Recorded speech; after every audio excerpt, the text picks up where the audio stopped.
Hello and welcome to Positive Fandom. I'm your host, Mmmm, and today joining us again is the wonderful Russ Whitfield. Russ, how are you today? I'm good, Aram. How are you?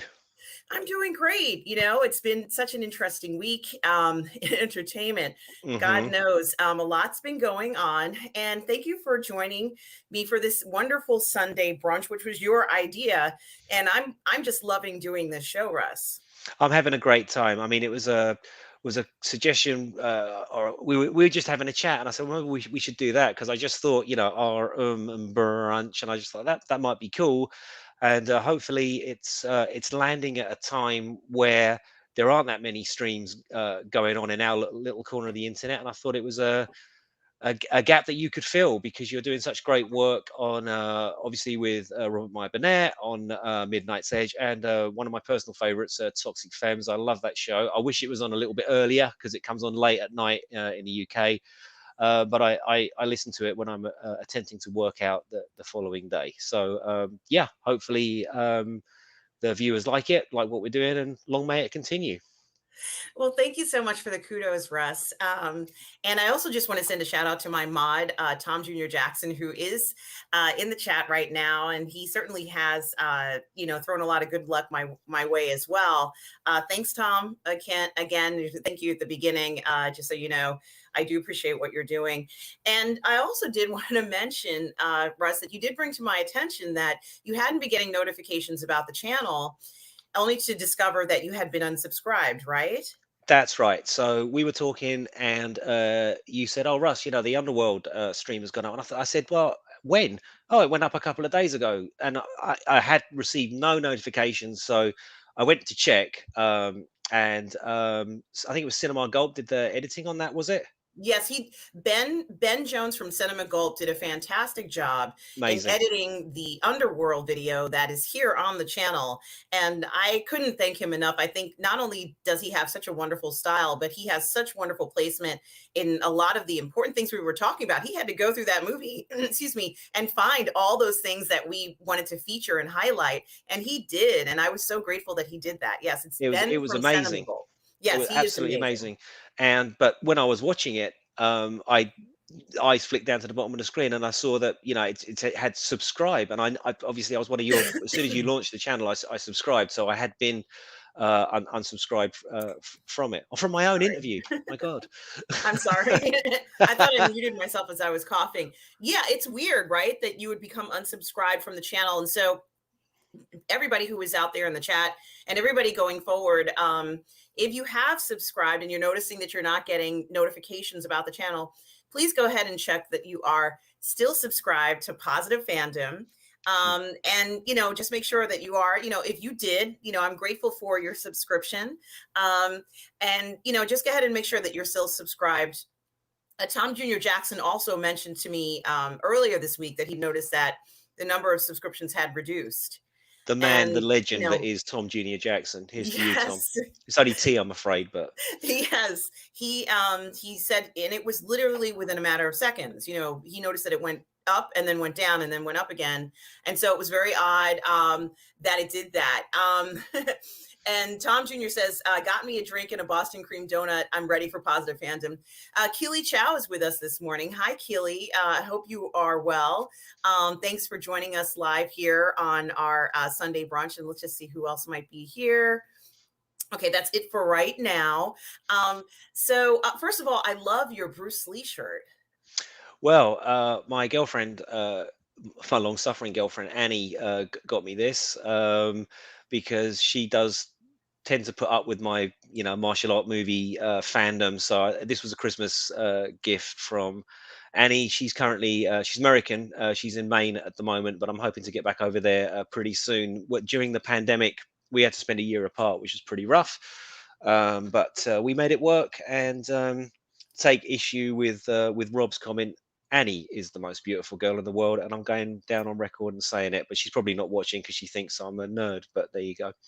That is the sweetest thing ever. Gosh, I just love that, Russ. And the pandemic really, although it's not necessarily a topic that we were going to choose to talk about. I have to say, it has kept a lot of us apart from the people we Mm. love, even Yep. right down the road. My mother had lost a very good friend. Her name was Mary, and she was 95. Okay. So, yes, she has lived a long, wonderful life. She did not pass away from, catching anything like that.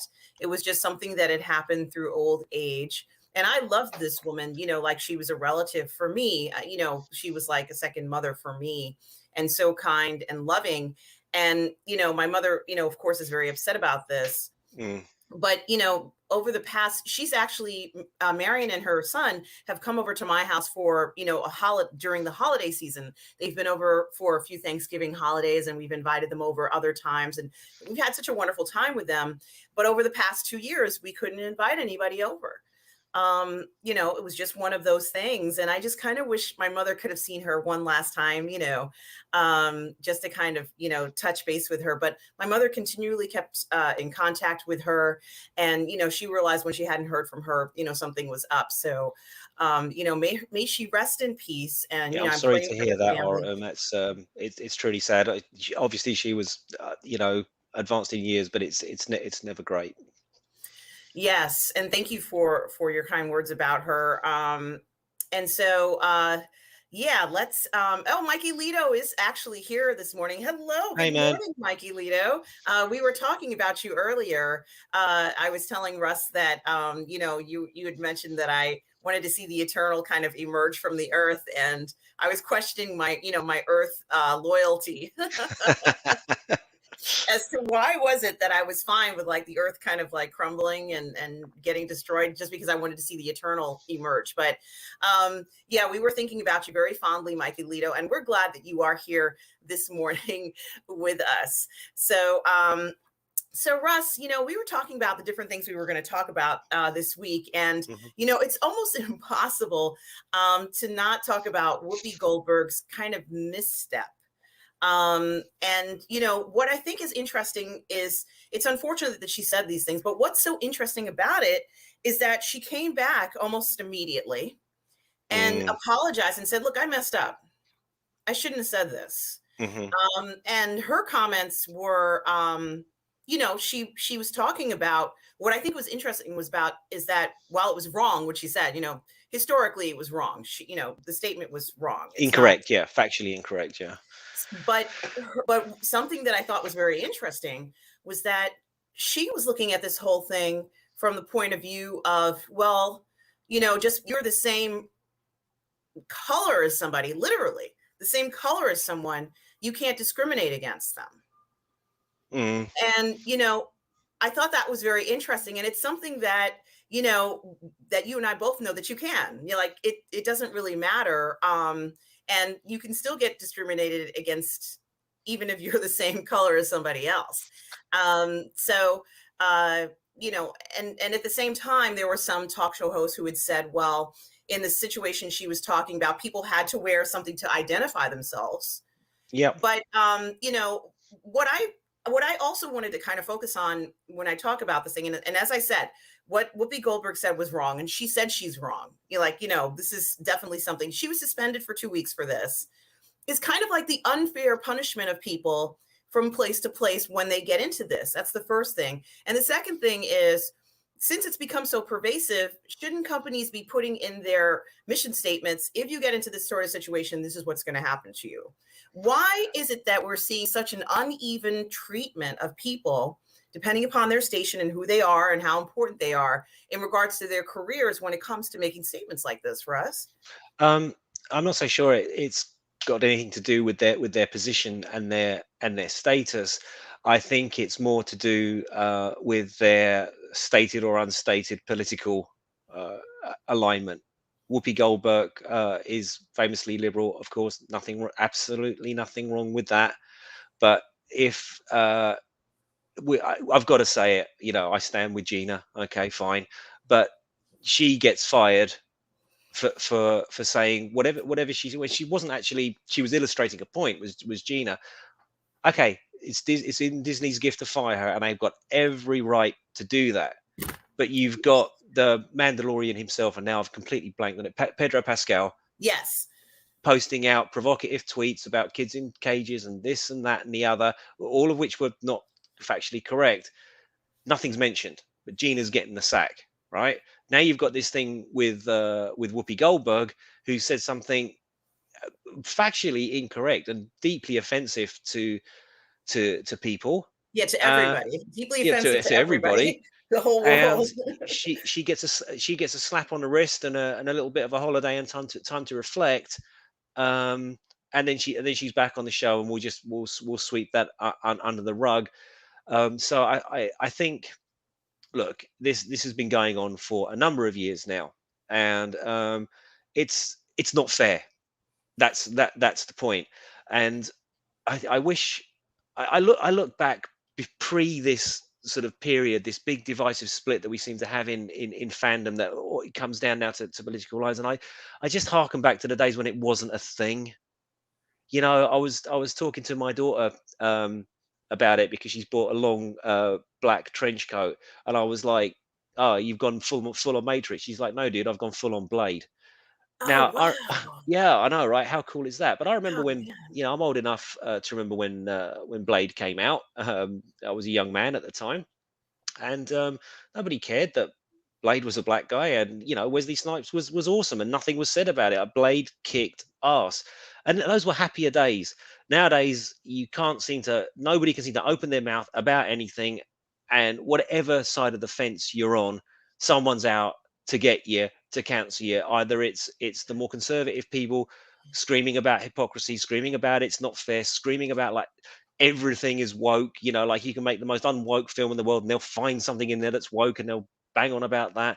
And then you've got the other side of things, that everything is istic and phobic, and this, and it's just, I'm giving myself a headache. I just want it to end and just go back to how it was before. So, Mhm. to circle back to the whole Whoopi Goldberg thing, I'm kind of in two minds about it. Should she have said it? Obviously, she not. It was deeply offensive, but she misspoke. Okay, and I think that anybody that misspeaks like that should be given the chance to say sorry if it's deeply offensive, and crack on with their lives. Now, Gina Carano never apologized, but Gina Carano never said anything that was deeply offensive like that. They've tried and tried and tried and tried and tried to find instances of what she said is deeply offensive, and none of it is. She's just like, no, I am not going to be dictated to. I'm not going to do what you tell me to do, and I'm not going to apologize for that. And this has been said on a million different streams. Disney wants strong, independent, powerful women who take no shit. They've got one, and they fire her for literally standing by her principles, which is, to me, abhorrent. Which is why I will not watch Disney Star Wars. And this is where you and I will not come to blows, I guess. But it's like, no, I thought that was completely wrong. And yeah, And see, so for me, it should be an even playing field. It doesn't matter what way you vote. You're allowed. Well, you should be allowed to have an opinion, and that opinion can be centrist, it can be left, and it can be right. And there's nothing wrong with that. It just means that I might think that the world or the country should be run in a certain way, and you might think it should be run in another. It doesn't mean we have to hate each other. It just means we don't agree on policy. definitely. And that's exactly why I wanted to have a channel like this, so that we could talk about things like this. We do have different views. And Yes, we so do. I think I think it's very important to note that. And and I have had boyfriends that have had different views. I've had boyfriends that didn't believe in, our government, and never voted like their entire lives. So Mhm. they don't even, that whole political thing, they don't even get involved in that. So I think it's very interesting when we talk about having a friendship or a relationship with somebody, and in our case, a professional relationship, and just respecting the other person for their views. Like, of course, I respect that your comments about Disney and everything. I totally respect that. I get that. I'm not here to convince anyone to change their minds. This is a Sorry, I said this once on I remember we had a thing called Brexit over here, where we were leaving the yes, European Union. yeah, It's very similar to the Donald Trump thing, in the way that it divided the country.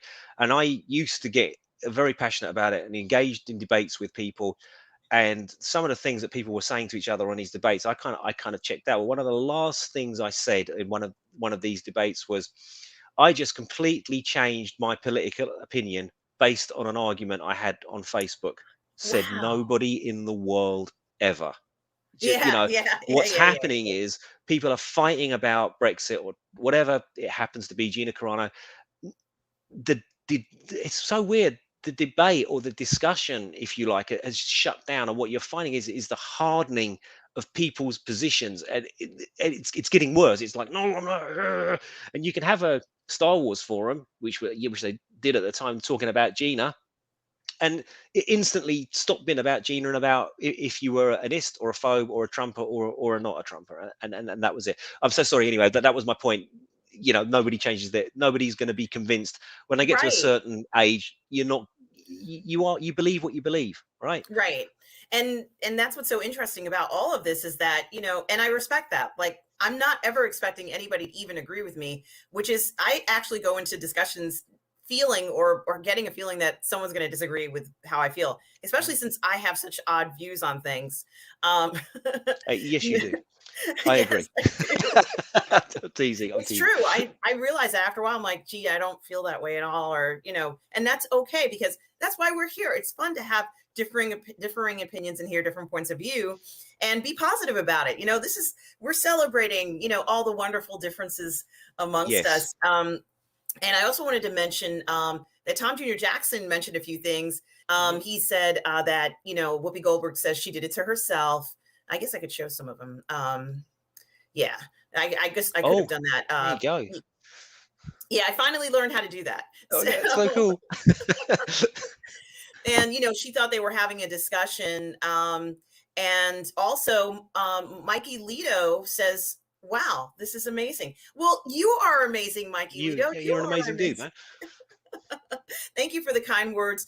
And Mikey Lito, yes, Tom Jr. Jackson says that Gina Carano was fired for, or let's say, not renewed or not currently hired, for which he compared being Republican in the current U.S. political climate to being Jewish during the Holocaust. No, So, she didn't. She just said that people shouldn't be singled out and persecuted for their political points of view. That's what she said, mhm, or not what she said. What she retweeted. No point did mhm. she mention being Republican, Democrat, Conservative, Labour, Liberal, Democrat, whatever it happens to be. She didn't say that. She just said this is wrong. So you shouldn't be persecuted for being a Democrat either. That's what you believe. That's what you believe. If you support the Republicans, that doesn't make you an evil person. That just makes you a Republican, right? Yeah, and I think that I'm not going to say that this is necessarily a generational thing, but I know that I don't know any older persons, let's say in my immediate family or any of my neighbors, who care what their neighbors Hmm. who they vote for. They just don't care. It's just it's a little different approach. And Scotty R37 is here as well. Hi, Scotty. I think that, when you have, that approach, it really is very different. And you just kind of go with this. Mike Alito is responding to my comments about the celestials emerging from the earth. Destruction of Earth? Nah. Nah, they should have called Superman. He would have sorted it. I know, like let him emerge, and then he could have put the Earth back together. But yeah. So I realized that when I was the only person saying that, I said, yeah, I don't have the same. Everybody's happy they saved the Earth, and I'm like, nah, let Yeah, I this wanted to see the yeah. This is the coolest looking thing ever, and it was like you could really see, the Earth kind of moving and everything. Um, so thinking about Whoopi and her kind of, this situation where she's saying things, and I also started to think to myself how people feel compelled to say or talk about discussions like this. And of course, last week we were talking about Mouse, the graphic novel that so many Mhm. people have used through, for, I don't know when it was initially published, but it's, like worldwide famous book. 86 Um, and 91, I think it was. Right. And, it's very few people don't know about it. It truly is an amazing book that describes to people so they can understand. And honestly, it was like a homage to his parents who had gone through this horrible experience. and he immortalized it in this book.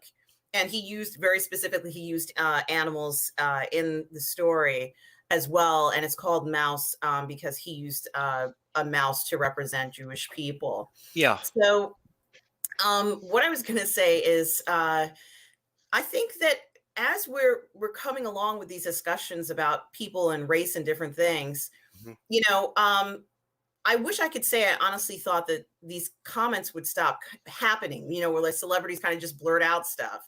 And it's not well thought out, you know, like you have to wonder to yourself, you know, years ago, a celebrity wouldn't even be saying something like this. What do you think has kind of broken them out of the mold all of a sudden? You know, why are they so vocal? Why aren't there publicists, you know, who we would expect to hear, you know, a release like their publicist just released a comment that says, this is what we grew up with, Russ, Mm. where, you know, celebrities didn't make comments like this. They would say, yeah, it's great to be in this film. I had a great time. And that was pretty much it. If you wanted to hear them say something, maybe they'd be on a late show or something like that, but you just wouldn't hear sort of these conversations coming from celebrities before. Do you think they're going to continue with this political thing? And I should mention that The View, the show that Whoopi Goldberg is on, is a political show. They are kind Mhm. of political pundits. They do talk about political topics, but this was a historical event that we're talking about, Russ. Something that, you know, as a historical event, you know, it's, you can't deny the events, in other No, words. no, And so, you can't. you know, why are we getting, you know, a situation where people are sort of like doing these speculative, you know, reviews on what is essentially history, and that remains unchanged? And I think the from and you know, obviously you're only in your early 30s, and I'm obviously decades and decades and decades older than you. But in the times that we were growing up, celebrities were proper celebrities. They were movie stars, right? They were untouchable, and they lived in a, you know, in Planet Hollywood.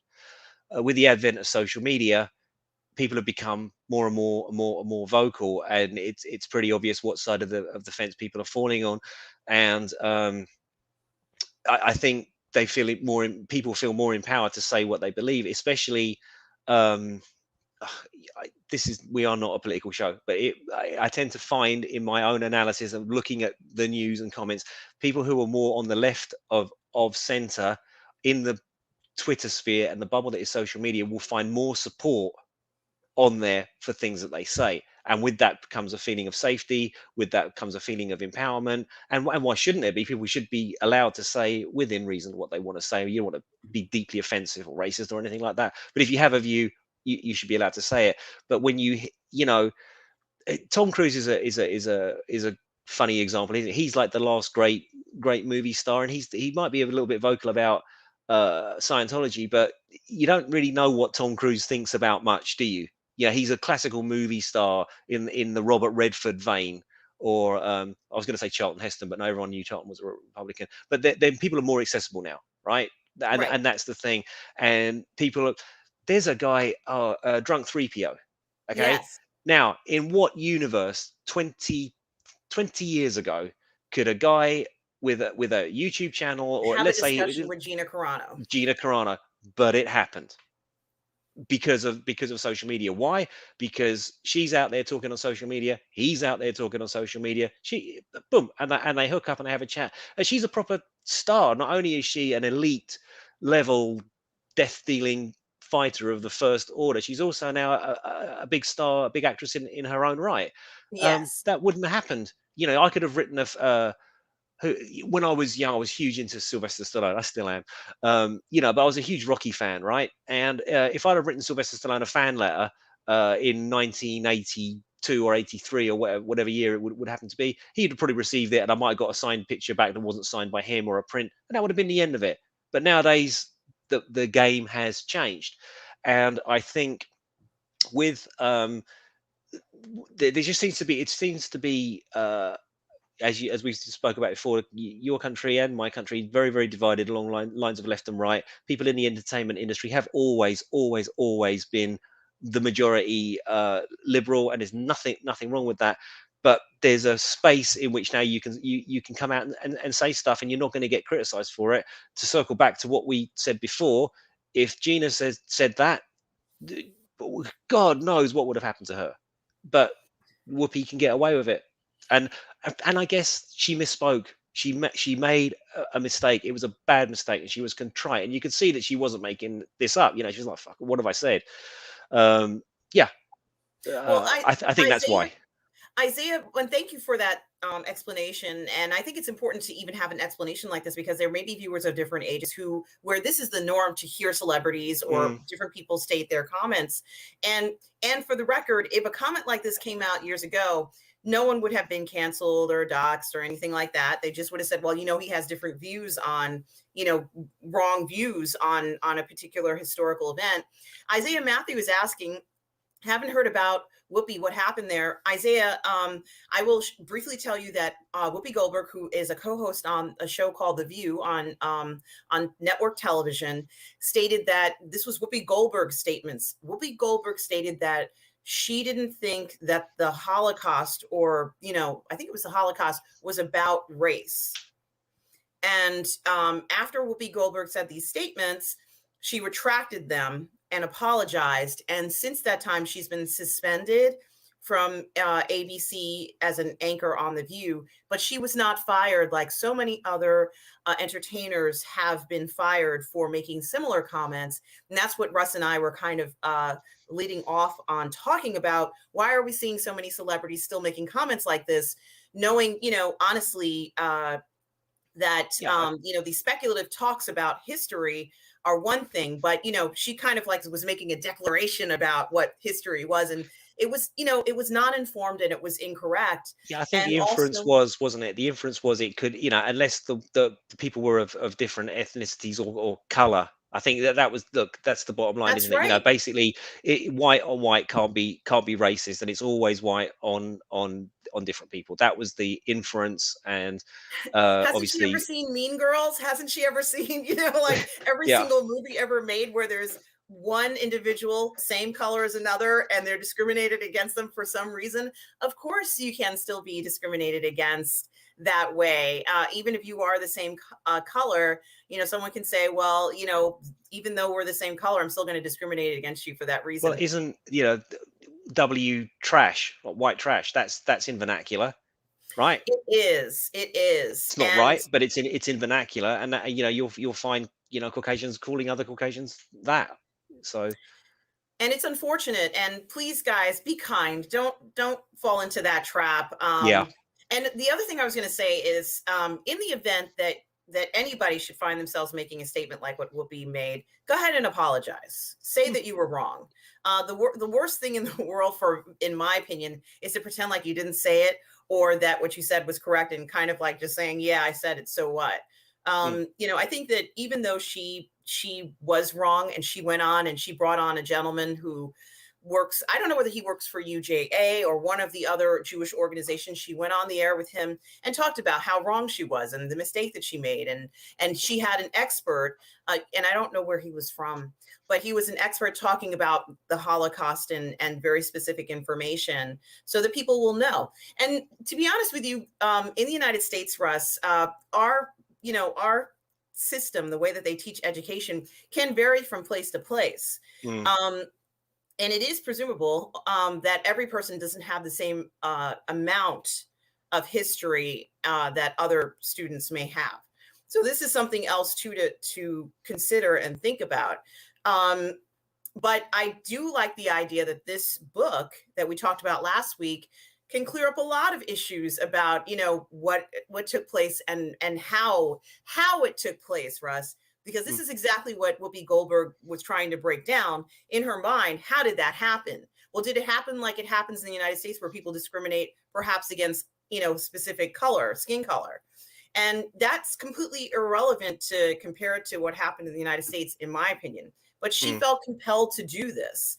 And a number of people have been talking about that. Scotty R37 says, what do you guys think about now this is what you were asking about, Russ. You were asking if we were going to answer questions, and here well, here we are doing it. Scotty R37 says, what do you guys think about the professional standing in Gina versus Whoopi? Whoopi is an EGOT holder, Emmy, Grammy, Oscar, Tony, while Gina is less decorated. Does the difference change the consequences? I don't think that it's the fact that she's an EGOT. I think it's the biggest difference I would say between the two of them is that Whoopi is sort of like Hollywood royalty. And whether she was an EGOT or not, she's still Hollywood royalty. And that's the biggest difference for me. What do you think, Russ? Do you think this is? I like that Scotty brought this up, and it's very important to note, where people stand in Hollywood. What do you think about this? It's a great question. To flip it round, but who was more relevant at the time? Gina was hot. She's probably still way up there, but at that time of The Mandalorian, she was, in the top 10 on the IMDb list of Star Meter.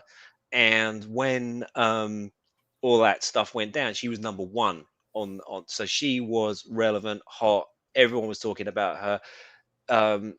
Some people say she's the best thing about The Mandalorian. That's up for debate. I thought she was brilliant. She was believable, whatever. But she was one of the best things about the show. I think we can agree on that. So the timing of all that, I mean, she was up there to be shot at, and in some ways, to circle back, if Pedro can come out and say what he wants, then so should she. That's my issue with it. I couldn't care less what your politics are. I'm about fairness, and it's not fair. I'm reading it again. What do you guys think about? Does the difference change? So Scotty, I'm wondering if he's saying, did Whoopi get off more lightly because she's Hollywood royalty and a liberal, and Gina really got hammered because essentially she was at the time on the up and up, and we can assume that she might be right of center.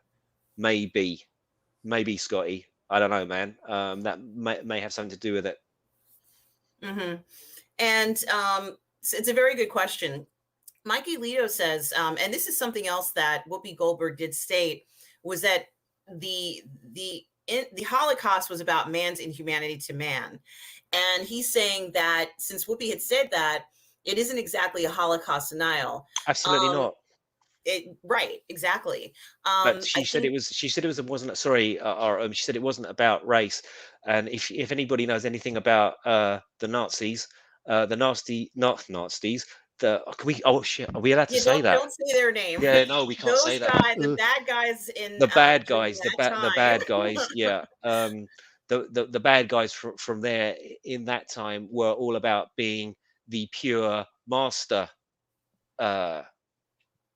Yeah, that was their thing, and they saw those people that they tried to do away with as an inferior level of human. Yes, that's it. So it certainly was, and they refer to them as that the J race. That's what they call them. Right. So yeah. So I hope that answers you there, Mikey. And Tom Jr. Jackson says, we are all about being positive here. Yes, because we are all goof people, Tom Jr. Jackson. We are indeed. And Michael Lito goes further. What race were gay men? Exactly. This is all these sort of questions come up about this. And, I kind of would like to think that since Whoopi made this mistake, and there might be people out there still making these mistakes in comments about history, that, we can go forward and have a point of healing where if someone has said these things, that we can start to forgive people, because even if it's wrong, we want forgiveness in this world. We have to live with one another. People make these comments and if they're apologizing about them and coming back and saying, that they messed up, the question isn't like, should we forgive somebody? It's, what is the right amount of punishment if you feel that the person has to be punished? And so I think that corporations like ABC, who is essentially Disney, have to work out, even in contracts, about clauses about statements like this going forward. If it's going to affect their mission statement, if it's going to affect their company, even, let's say shares. But it's food for thought. And, I kind of hope that going forward, they will set parameters so that every person who falls into that category suffers the same fate versus completely, trying to wipe the person from existence. Whenever I think about someone being, like doxxed or someone being canceled, I think about the Egyptians and how, like, and sometimes they'll say, like, we want to strike the person's name from the record, and they would go back through like every single record they have of that person and cross out their name as if they didn't exist. And I'm like, oh, that's doxing, that's canceling, that's essentially getting rid of someone or removing them. But they used to do stuff like that. Yeah, only about And so, 3,000 years ago. But yeah. so it has been And going on for a while. can you imagine the scribe who had to go back and read everything and, like, cross this out and say, oh, okay, we have to remove this card. Okay, we got to remove that. It's a reference to so-and-so. Let's scrape it out. Let's chip it out, Sure. So it's, what were you going to say? I'm sorry. I was just going to say, I really don't want to get too down into the weeds of this, because we have other things to talk about. But just that We Mikey Leo do. raises a good point, and I don't want to get into semantics, because now we're going to get into semantics. We go, what about this and what about that? Essentially, to answer the question, as far as those people at that time were concerned that were members of that party, those guys that you're talking about there, Mikey Leo, were not part of the master race. Anybody that was not part of the master race was Untermensch. They were inferior and therefore to be eradicated. They thought this of the Russians, Exactly. they thought this of the Jews, they thought this of homosexuals, and what their actions are a black mark on history and entirely indefensible. No one's defending those people.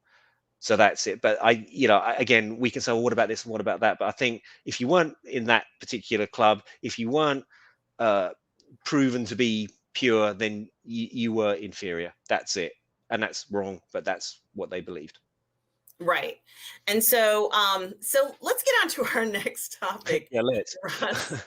I think it was definitely an interesting follow-up topic from what we were discussing last week. Mhm. And I hope I'm not going out of order here. I want to talk about the Book of Boba Fett. Yeah.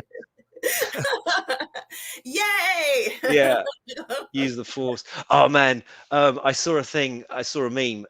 It was absolutely brilliant. It had it was like an IMDb, a fake IMDb thing, and it had the Star Wars series cast of Star Wars, and it had Hayden Christensen, Darth Vader, Ewan McGregor, Obi-Wan Kenobi, and it was listing all the people, and then just in the middle it had Chuck Norris and the Force.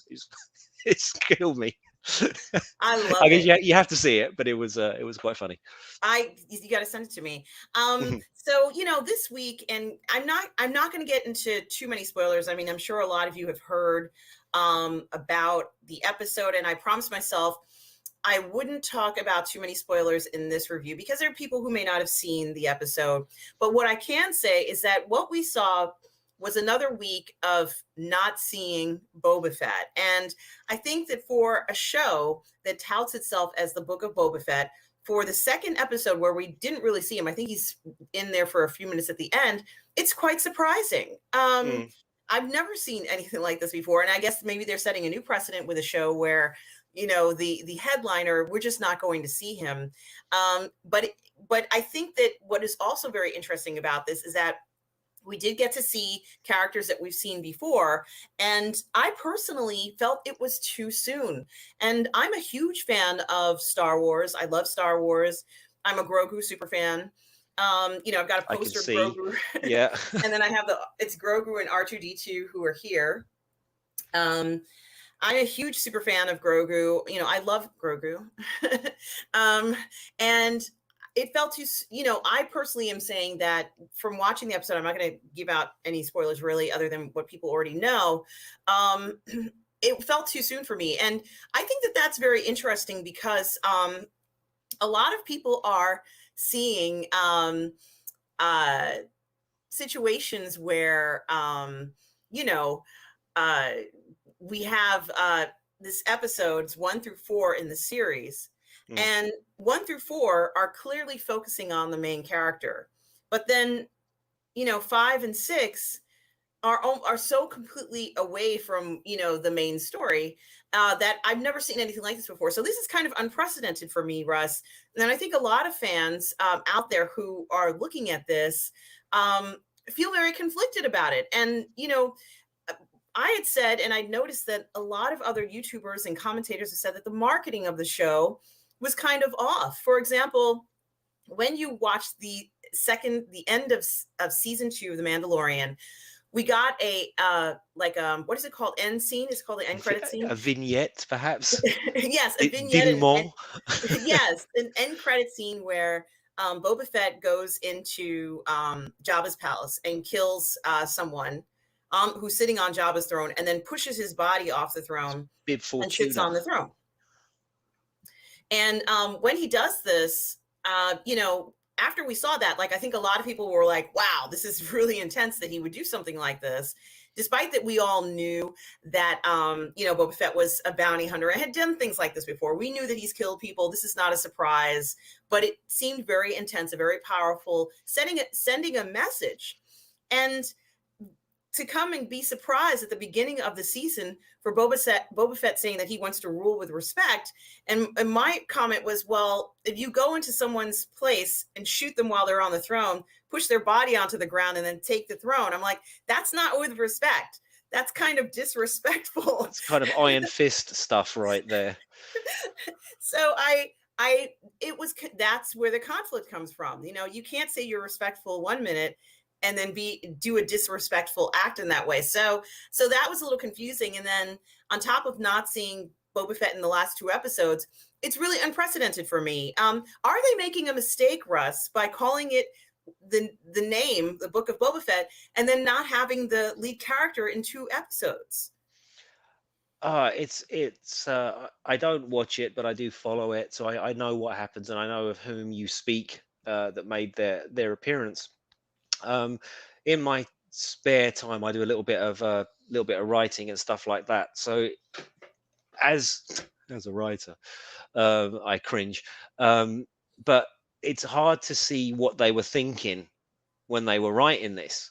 Okay, so you're going to take a character and you're going to set him up in one way. In this scene, you're gonna, okay, this is the guy we know and love. This is our anti-hero. All right, he goes in, he shoots Bib Fortuna and the Gamorreans, and in cold blood, and sits on the throne, his foot on the body, and you're thinking, okay, this is going to be Clint Eastwood, Man with No Name stuff. Boba Fett's coming to clean up the town, right?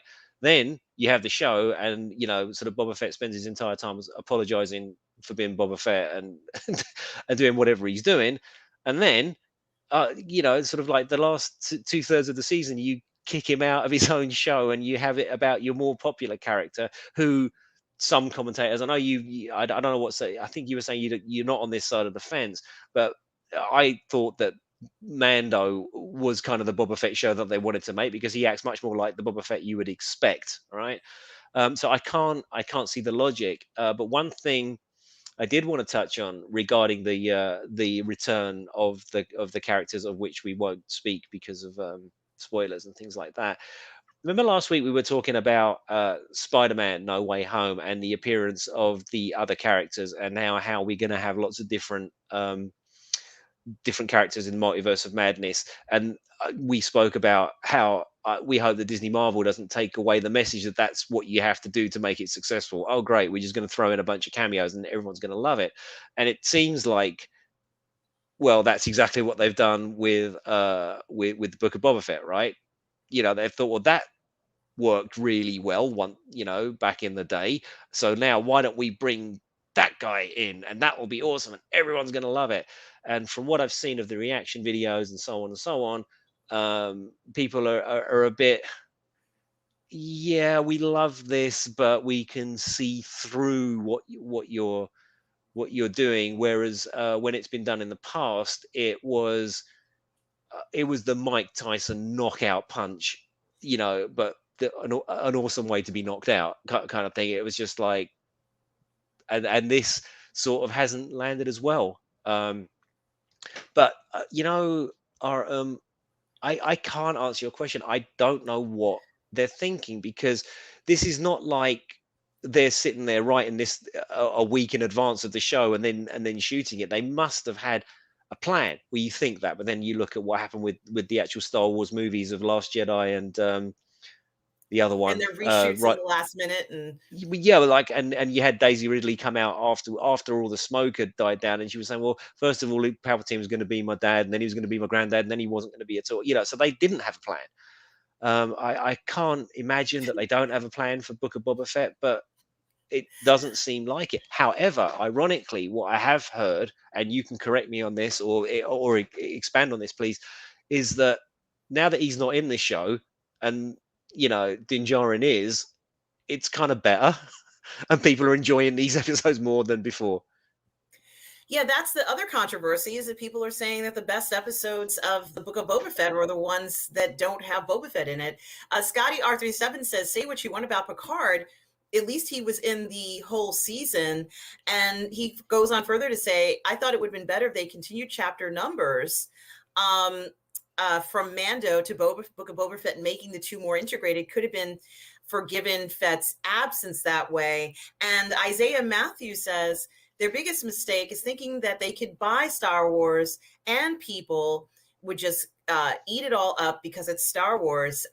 Yeah, I think it was a big mistake. And, to be honest with you, this has been the most unusual show I've ever seen in my entire life. I had compared it to when I was on Midnight Meta with Robert. The way I compared it to was, you have individuals who are historical figures. Let's say you're making a story about, and I actually used Princess Diana as an example because there are a lot of movies about Princess Diana and at different stages of her life. And there's movies about her before she was Princess Diana, when there's movies where she gets, early life as Princess Diana. And then there's even movies after where she is no longer, in the palace and is now, let's say divorced from Charles. So there are so many films coming out about her and at different stages in her life. And what they do is when they make these films, they'll say, well, we wanted to focus on the early years of Diana in the palace. It's like some sort of artistic view of Diana. And, we're calling it the princess because she had just become princess. And, the director will tell you what they're focusing on and what they wanted to break out in the screenplay. So when you go into that film, you don't walk in there and it's not sort of like Princess Diana, before she became princess, when they said, no, it's about when she's the princess. You know what you expect when you come in. That's why Book of Boba Fett was so shocking, is because they showed us this promo and the show was nothing like that promo.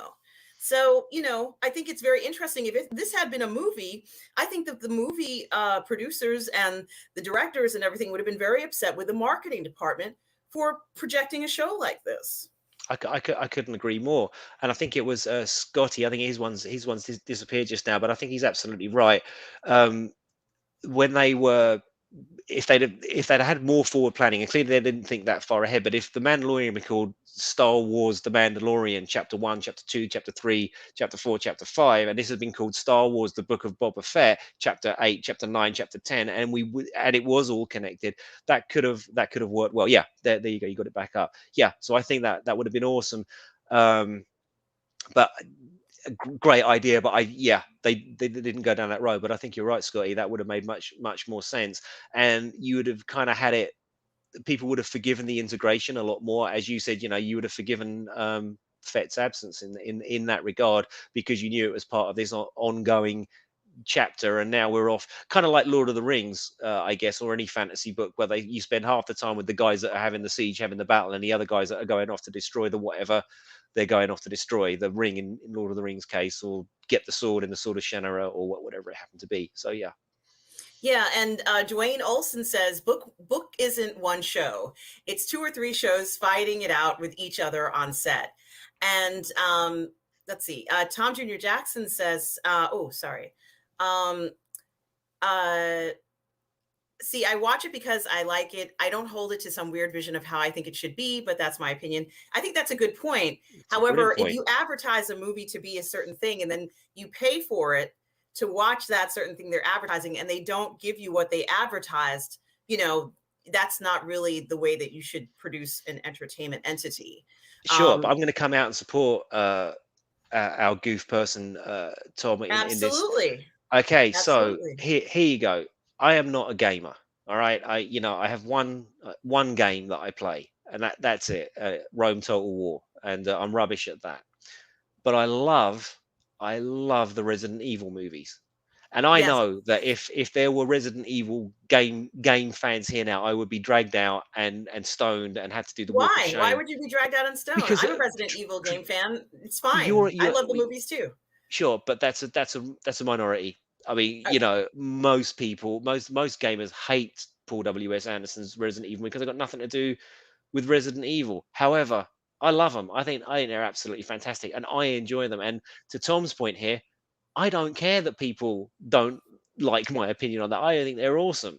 All right, great. They've got nothing to mhm. do with that. Doesn't affect me. It doesn't upset me. It's just I think they're stupid, fun movies that don't even make any sense in their own continuity, let alone for somebody coming in cold. So yeah, I think you're right, Tom. But I think with something like Star Wars, back to your point, RM, is that if you're going to set it up in a certain way, you got to deliver on the promise of the premise. That's an old writing trope, and it's a true one. You can't say that your project is going to be one thing, and then subvert the expectation of the people so much that it isn't anything like what you said it was going to be. That's you're going to get backlash for that. But if you're liking it, then no problem.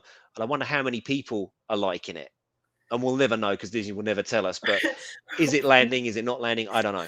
Well, I like it for different reasons. But what I was going to say is that what I find interesting is that they could have fixed this at the beginning by changing that scene a bit and simply having him say, after he shot the guy in the throne, he could have said, I don't want to kill people anymore. And that would have been like, you would have been like, what? Like Mm. you would have heard that and you would have known that he doesn't want to do that sort of lifestyle. He wants to have a little bit more Zen, to prepare people for what would be, this new boba.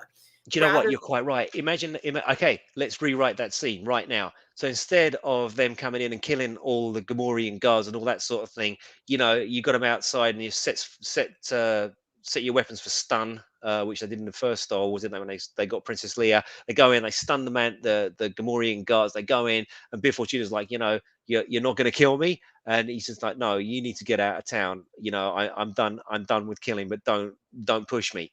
And then we kind of know, oh, that's interesting because Boba Fett, no disintegrations. And all of a sudden, he's not disintegrating Bib Fortuna. What the hell's going on here? And now we kind of know this is a different man. This is an older man. This is a man that's been farted out by the Sarlacc, having not been digested for 1,000 years. Maybe he had a revelation while he was down there. Who knows? But to set him up as, essentially the man with no name, and Clint Eastwood comes in, guns everyone down. Cool. Okay, so now we know what we're going to get. Oh no, we haven't got that. It's a little bit of a letdown, I imagine, especially for that hardcore. I've got a friend called Chris James, and back in the 80s, he loved Boba Fett. Like Boba Fett was his favorite guy out of Star Wars, and there is a group of Star Wars fans that are mad Boba Fett. That I heard, I think it was Midnight Stage, they were talking about the Boba Fett novels and how he was a bit of a cult figure within Star Wars fandom, and he's well loved. You've got to be gutted if you're expecting Dirty Harry or Man with No Name, and you've got this kind of I want to lead by respect guy, because you're not giving the fans what they want, which strangely seems to be a conversation that we have over and over again about give them what they want and they will love you for it. It seems really yeah. simple, but people aren't delivering on it. But kudos to Tom. If you're loving it, man, then that's the main thing, and that is the main thing as far as I can say. You're getting enjoyment out of it. Then for you, Book of Boba Fett, big win, and I'm happy that you're happy. It's great. I love it. Fans should be happy. Agreed. Isaiah Matthews says, well, according to Lucas, Star Wars has always been about the Skywalkers. I wound my mind, I don't know if I'm reading this right. Wound my mind other stories, but abandoning the pillar of the story won't make anyone happy. Wouldn't make anyone happy. And Chips says the failure of the Book of Boba Fett to me is, what does he want? It's almost like he was better as a mystery. I did feel like his motivation still isn't stated. And although he has said in the story that he doesn't want to be a bounty hunter anymore because, he can make more money on his own and, have a better outcome. It didn't convince me. He did state it, but I don't believe that his heart is in this. And as a fan, that bothered me that I wasn't completely convinced, but I do like the show. And I've watched the show, and I'm going to continue to watch the show. Russ, the finale is coming up next week. It's going to be crazy. I hope I hope it's good. Just to go back to Isaiah's point before Chips's point. Yes. Yeah, sure, but this ain't Lucas Star Wars, and Disney could not have made that clearer by abandoning Lucas's outlines, giving him the middle finger, and basically saying, "Piss off, George. We're making this new crap Star Wars, and you're going to lump it, and we don't want you on the team anymore." And Lucas himself came out and said, "You know, look, it's probably better if I'm not around," because he was promised that they would adhere to his outline or his vision, if you like. Oh yeah, yeah, of course we will. Yeah, don't worry about it. Here's $4 billion.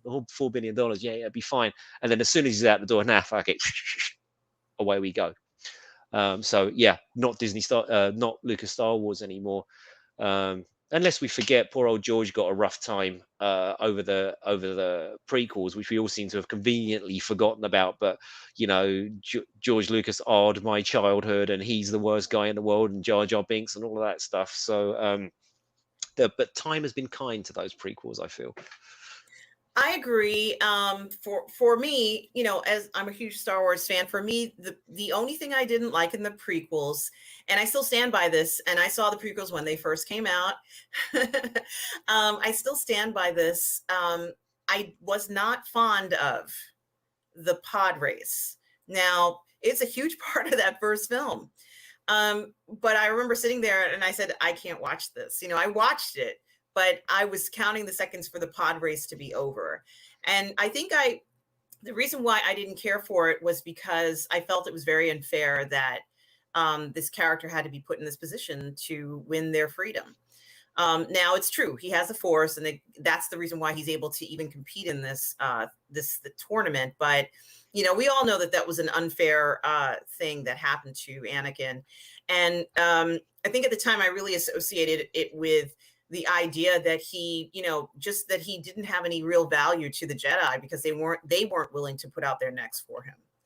So, that's how I really associated that whole situation. What did you, I don't think want with to the get too prequels, deeply into it, but yeah. okay, just one thing I will say about the prequels. I just think that looking back, and I said this, I remember thinking this at the time. I think that Mr. Lucas misjudged the zeitgeist as he had so well judged it in '77, if you like. Those films should never have been directed at children as they were. Clearly the Jar Jar and all that, and pod races, and having the little cute Anakin, and all these kinds of things. The hardcore Star Wars audience had grown up at this point, and they wanted different things. The most well received prequel, of course, was the third one, because it was the dark one, and that was kind of because we'd all grown up, we'd all moved on, and Yes, we the kind of Return wanted of to the see Sith. that. Oh, it was great. Yeah, exactly, right. So if you pitch the first one at adults, and the second one at adults, and the third one at adults, which it clearly was, he learned his lesson, he course corrected in the last one. I think those would have been much more loved than they were at the time. That's a good point. And Rogue Thinker had made some comments about what happened to we respect the established characters in some of what he was saying. And Dwayne Olson says, easy to forget about problems with the prequels when the horribly bad work of the sequels is front and center in front of your eyes. The prequels are genius by comparison. And the prequels were very controversial. You remember, Russ, when they came out, they were very controversial. It was not at all what people thought were expecting. Now here's Rogue Thinker. He loved the pod race, and I'm happy that it was a good. I'm not saying it was bad. I personally didn't care for it. But a lead character in a romantic action movie shouldn't be a child. Well, that's very interesting. Unlike what you were saying, Russ, why did it have to be, when he was a little boy? Why not a teenage? Well, by that time he would have already been with the Jedi. But Sure, I mean it was Rogue Thinker. Look, it was just misjudged. Okay, you could have the lead character as a child, but place that child in a different, less childlike universe. I guess I think that we could really get into the weeds about that, but I just think it was pitched wrong. People had moved on. There were other things going on. The internet had just started, and all these kinds of things were going on. And I think we touched on this last week. When I was young, we had nothing, man. Like if you missed Battlestar Galactica or Buck Rogers, whatever time it came on the city, that was it. That was Yeah, it, man. yeah, You'd missed it. It was gone. It that's was over. And follow the tears. right.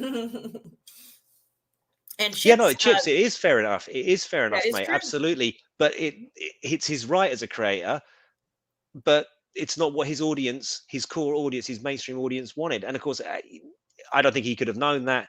He always considered Star Wars like a kid's thing. But I think I watched a documentary on this, and it might have been the guys from Echo Base Network who were saying this, and I can't quite remember. But at that stage as well, there was nobody to tell him no, because he was George Lucas, and there was nobody really to say, look, man, I don't think this is a good idea. Exactly. And Rico Zorro, hi Rico Zorro. I saw you in Midnight's Edge the other day. Thank you for tuning in. Now, now that you said it, I remember feeling the Jedi Order leaving young Anakin high and dry. Yeah, they really did, didn't they? And we all know that they should have taken his mother with him as well, or at least freed her, rather than leave her as a slave. But it is what it is. And I still love the story. I still love this. But as I said, whenever the pod race comes on, I can't Isn't watch it? the whole thing. Doesn't Robert Meyer Burnett always say that they're bad films but great Star Wars? And I think somebody often says that, and I think Yeah, it's just that the just about that sums up, especially the first one. Second one I like, and the Mhm. third one is awesome. Yeah, that Return of the Sith is and I also think that was maybe in the series for me, that was Hayden's best performance. Yeah, yeah. He was spectacular in that, even though he's a little whiny. I think if he could have gone even more hardcore, which he did, he beheaded someone in the film. Mm. But he could have gone even more hardcore. But it was very hard to watch, and I loved that I had difficulty watching it because of knowing what was happening to the character. And so, with that being said, Russ, our next topic has to do with the actress Susan Sarandon. Susan Sarandon, we all remember her from the Rocky Horror Picture Show. But she's made, probably over 100 films by now in her long career. And honestly, she could probably still make more films. I don't know how old she is, but she certainly is capable of continuing on to do more work. She still looks fantastic. She's an amazing lady, and she has personally been arrested during protests to protest for people's rights. She's done quite a lot. Chips Bewick says that he remembers her in Stepmom. That's right. She was in Stepmom with Julia Roberts, and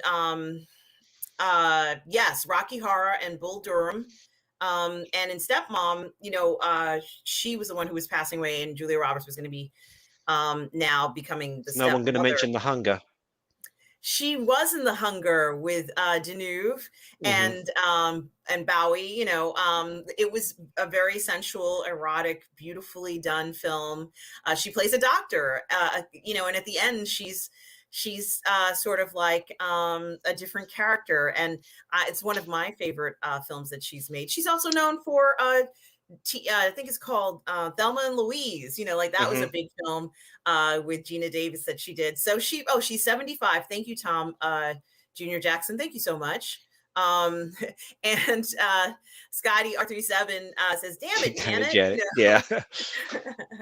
And so who could forget the impact that she's had as an actress through the years. So unfortunately, she's also found herself apologizing after she made a tweet that was just unfortunate that she made this. And this is another example of what I'm talking about. Now, I don't know whether she's working. She probably is working, knowing her, because she gets a lot of work. And she made a comment about watching officers, New York Police Department officers, remembering their slain officer who was killed, New York Police Department Detective Jason Rivera, that while they were remembering their colleague who had passed away, and Scotty says, "What did Susie do?" That sounds like a line from Rocky Horror. She posted a meme that she shared on Twitter where she had reacted quickly to the picture without connecting it to a police funeral. And she said that she compared, she likened the officers remembering slain detective to being fascists. And that's quite a jump. Like, that's quite a jump from somebody in a funeral who's, pretty much given up their life to protect another person, and someone mourning them, to comparing the mourners, especially other police officers, as being fascists. And she responded, quote, "I reacted quickly to the picture without connecting it to a police funeral and realize now how insensitive and deeply disrespectful it was to make that point at the time. I apologize to the family officers of Officers Rivera and Mora for causing additional pain during their time of grieving." And this is another example of what I was talking about, where, maybe it was something in her mind that she was thinking. And I have to be honest with you, people who are listening to this in the chat, sometimes you do have thoughts that just aren't right, but you don't have to verbally say those thoughts. No, it's Sometimes. interesting. Sorry, please. No. And I'm wrapping up I just wanted to say that to people. It's like, it doesn't make you weird for having thoughts that, that may be incorrect. We're not right all the time, but do we go so far as to do something like what Susan Sarandon did? It's when, sometimes people get themselves into these situations, and it's kind of sad that this even happened, because it's, over someone's funeral. I feel terrible for the family to have to deal with this, especially since she's such a high profile political activist, in New York. What are your thoughts about this, Russ? Um, I don't want to get too down into the weeds of this, because we did kind of touch on this a lot with the Whoopi Goldberg conversation at the beginning. But one thing that Whoopi Goldberg did say in her apology is that words have power, words have meaning, and they absolutely do. And I think this is a really, really salient example of an increasing and alarming trend that I see these words getting thrown around all the time, and they are beginning to dilute the true meaning of these words. Okay. So we label those people fascists, or we label those people, the quote was, "This is what fascism looks like." Okay. So I can't give you a first-hand example of this, but I'll give you a second-hand example of this. um, I am of a certain age, old enough to, my mum, when she was alive during the Second World War. Very young, but she was alive. And what true fascism looks like is when her father took her brothers and her down to the river before the Germans invaded the Channel Isles, and was going to drown them rather than have them under N-word occupation. True fascism is when her father was put up against a wall and threatened to be shot because he was feeding the Russian prisoners that they had chained out in the fields like animals. Okay? So when you have people like Susan Sarandon or whoever leveling accusations of fascism against anybody, that's what fascism looks like. So when you cheapen these words and you throw them around willy-nilly, that someone's a racist or they're this and they're that, you are cheapening the true meaning of those words. I haven't thought about my mum in a long time, actually. And yeah, so that's kind of all I have to say about that, to be honest with you. Well, thank you for sharing that, Russ. I know that might have been very difficult to share, and very important to note. And I think that, as this channel is Positive Fandom. So, we kind of talk about different things that we notice that we're seeing, in entertainment news. And of course, Susan Sarandon is a huge entertainer, a very big celebrity out there. And she had a misstep and Mm. looking at a real life scenario which you had provided to us. I hope that people can kind of understand and what it actually is, and perhaps not make the same mistake, because we don't want people to have to constantly be apologizing for things like Mm. this. And Absolutely. this is, as I've said before, we're seeing more and more of this. Um, and I was surprised to see that. But let's just hope that going forward, this is going to reduce, and maybe a show like this, people will say, yeah, maybe that's not. Yeah, Um, maybe we need to wind our necks in a little bit. Maybe we need to think a little bit before we come out with accusations of this, or whatever persuasion you happen to be. It happens on both sides. Nobody's perfect. Nobody's right. Nobody's wrong. Everyone's got. We just need to maybe just wind our necks in a little bit and realize that sometimes we're going to go out there, especially if we're in a position where we have millions and millions of followers or whatever Susan Sarandon has. You, just if you don't press send, nothing bad can happen. Or that's maybe right. just stop. Yeah, and if you're so compelled with these thoughts, speak about it with a loved one first, Mm. or a close friend, before you go ahead and post it on the World Wide Web, World Wide Web, on the internet, on social media, wherever you post your stuff. Just go ahead and take a deep breath and think about it. Same for emails, Russ. Before Mhm. you send that email, I wait haven't sent 30 you any minutes. nasty emails, come on. Just wait a while, but it is very interesting. And Rogue Thinker is, thank you, Rogue Thinker. Almighty good sentiment. Take care, Russ and Tom, and all of you in chat. Farewell and enjoy. Well, thank you, Rogue Thinker. Thank you for Nice one, coming. Rogue Thinker. Cheers, mate. Yeah, absolutely. And so the next topic that I wanted to thanks a lot, Scotty. Yes, I know it dates me, doesn't it? The next topic that I want to talk about has to do with the spy that we love. And Scotty, you are on the Phantasmagorium show, where and I believe it's you and the wonderful Catherine Cook have that show called Gadgets, Guns, and Martinis, Gadgets, and Guns. And these guys are hardcore, James Bond fans, and they talk about different things about James Bond on the Phantasmagorium show, for their show called Martinez, Gadgets, and Guns. And Scotty's on there a lot. And we're going to be talking about 007. And Russ, what were you had mentioned something about 007. What were your thoughts about what they were talking about as to who would be cast as the new 007 going forward?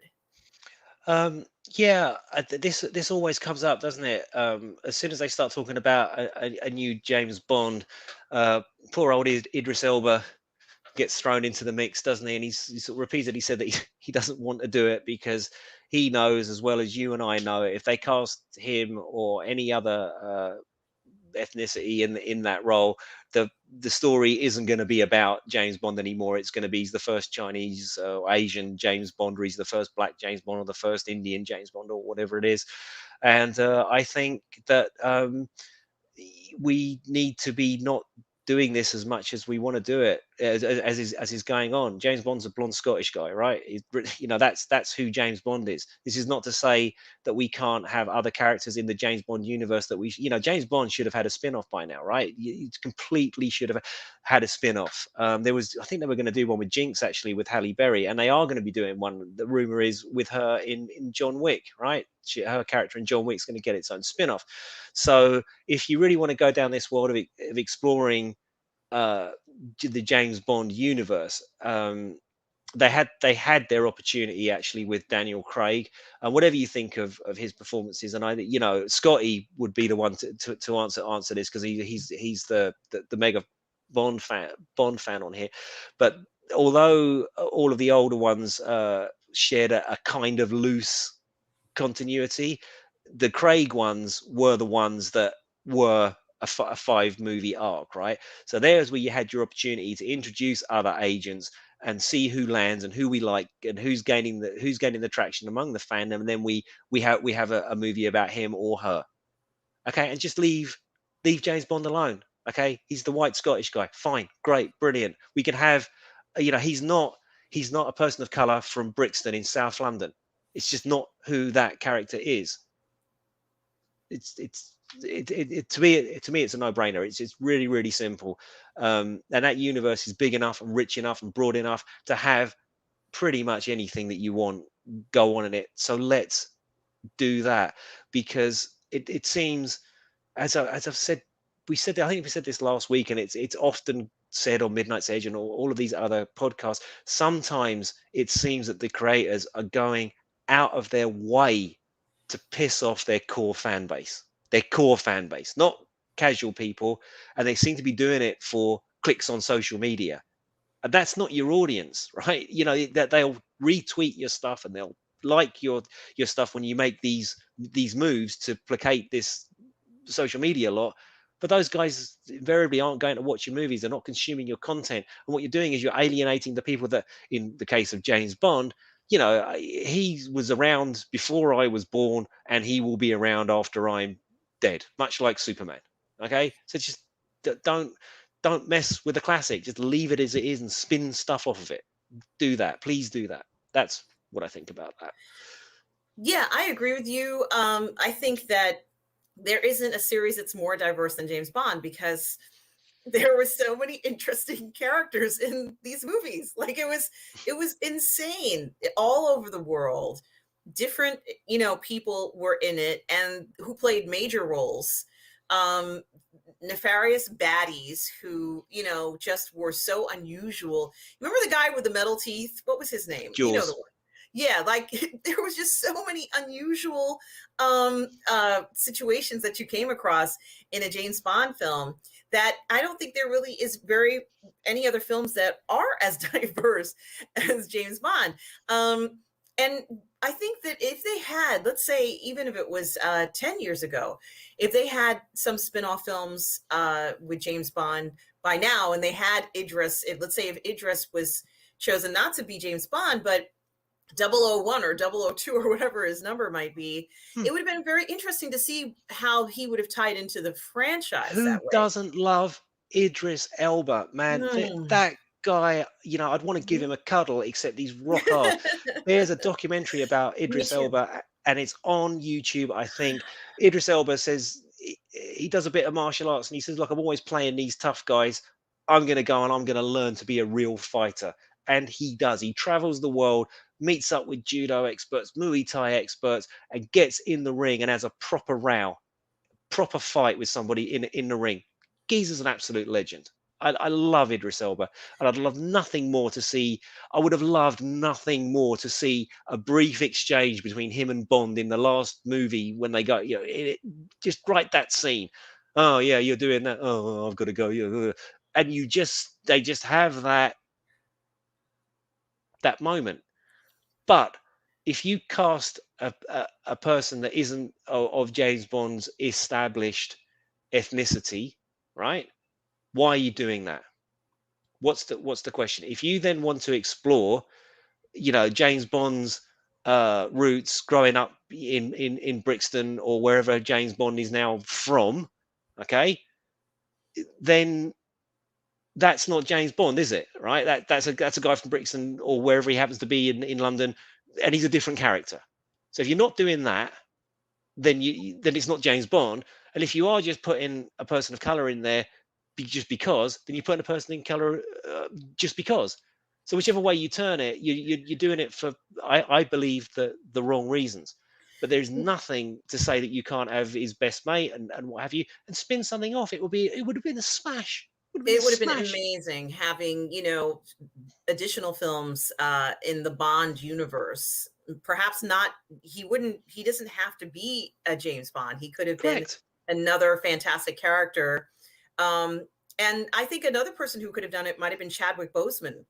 Let's say he could have played a spin-off character as well. And both Idris and Chadwick could have done it. It could, because they are such extraordinary actors. Yeah, look, this is what Dwayne is saying here. These days, it would only be seen as skin color. A decade ago, Dwayne, I think it would have been. Yeah, I just think as soon as you do it, you are opening up that debate, and it will not be about One Time to Live or whatever the next James Bond film. It's not going to be about that. It's going to be about the ethnicity or skin color of the person that you've cast in it, rightly, wrongly, whichever way around you want to look at it. That's what it would be about, and that is sad, but that's facts. Yeah. Yeah, me too. He's And brilliant as well, mate. Yeah. yeah, Chitrell Ejiofor would have been fantastic as well. I'm just angry that they deprived me of my sexy Idris Elba moment as James Mm, Bond. mm. Well, you never know. They'll reboot it sooner than later. And my hot take, everyone keeps saying Henry Cavill, and I think for me, Henry's now too big to be James Bond. Much like his casting of Superman, I think when you go for a new James Bond has to be sort of known but quite unknown. So for me, and I know he was in the Eternals, but for me, it's oh god, Rob Stark, Richard. Oh come on, the guy from Game of Thrones, and he was in the Eternals as the guy with the vision, the heat vision. Yes. Tom Um, Hiddleston? no, no, no, no, no. Okay. Richard Madsen, the Okay. bodyguard. Yeah. Okay. So he's kind of like Henry Cavill light, and he's a brilliant actor. If you've seen The Bodyguard, he's absolutely fantastic in that. Scottish guy, nailed on, nailed on. If it was me, I'd say, dude, you're it. Hmm. You're the next one. And then you introduce another character and you expand that universe, just like they're doing with take a leaf out of John Wick's book. Everybody loves John Wick. He's great. And now we're going to spin off Halle Berry, and I'm going to be there with bells on and the popcorn and the whole 9 yards, and I will watch the shit out of It's Halle gonna be Berry in that hot. universe. Yes, It's gonna be 100%. hot. And I can't wait to see it myself. Scotty Arthur7 says people got their jimmies rustled when Craig was cast because he was Yeah, blonde. Now they did. I love blondes. Like I don't think it should, I don't think hair color should matter. And I've always been scared of Daniel Craig as an actor because he made that movie Layer Cake. And that was the first film that I ever saw him in. Hmm. And he played a gangster. And I always associated him with that film, even though he's done like other films. Hmm. So I've always been really scared of him. And, cause he was such a punk in the film. Like he was killing people right and left. And it was kind of, I wouldn't say shocking, but I wouldn't want to run into him after seeing that film. Yeah, And well, they'd seen Jason Bourne, and they thought that's what we need we need an English, sorry, British, we need a British Jason Bourne. And anybody that we can't pretend that Casino Royale was very, very derivative of that Bourne style. And yeah, more power to it. It was great. Also, Scotty, there was I remember, because it was big news over here when they revealed him as James Bond. They had him on the River Thames and he was in a speedboat, and everyone was outraged because he was actually wearing a life jacket.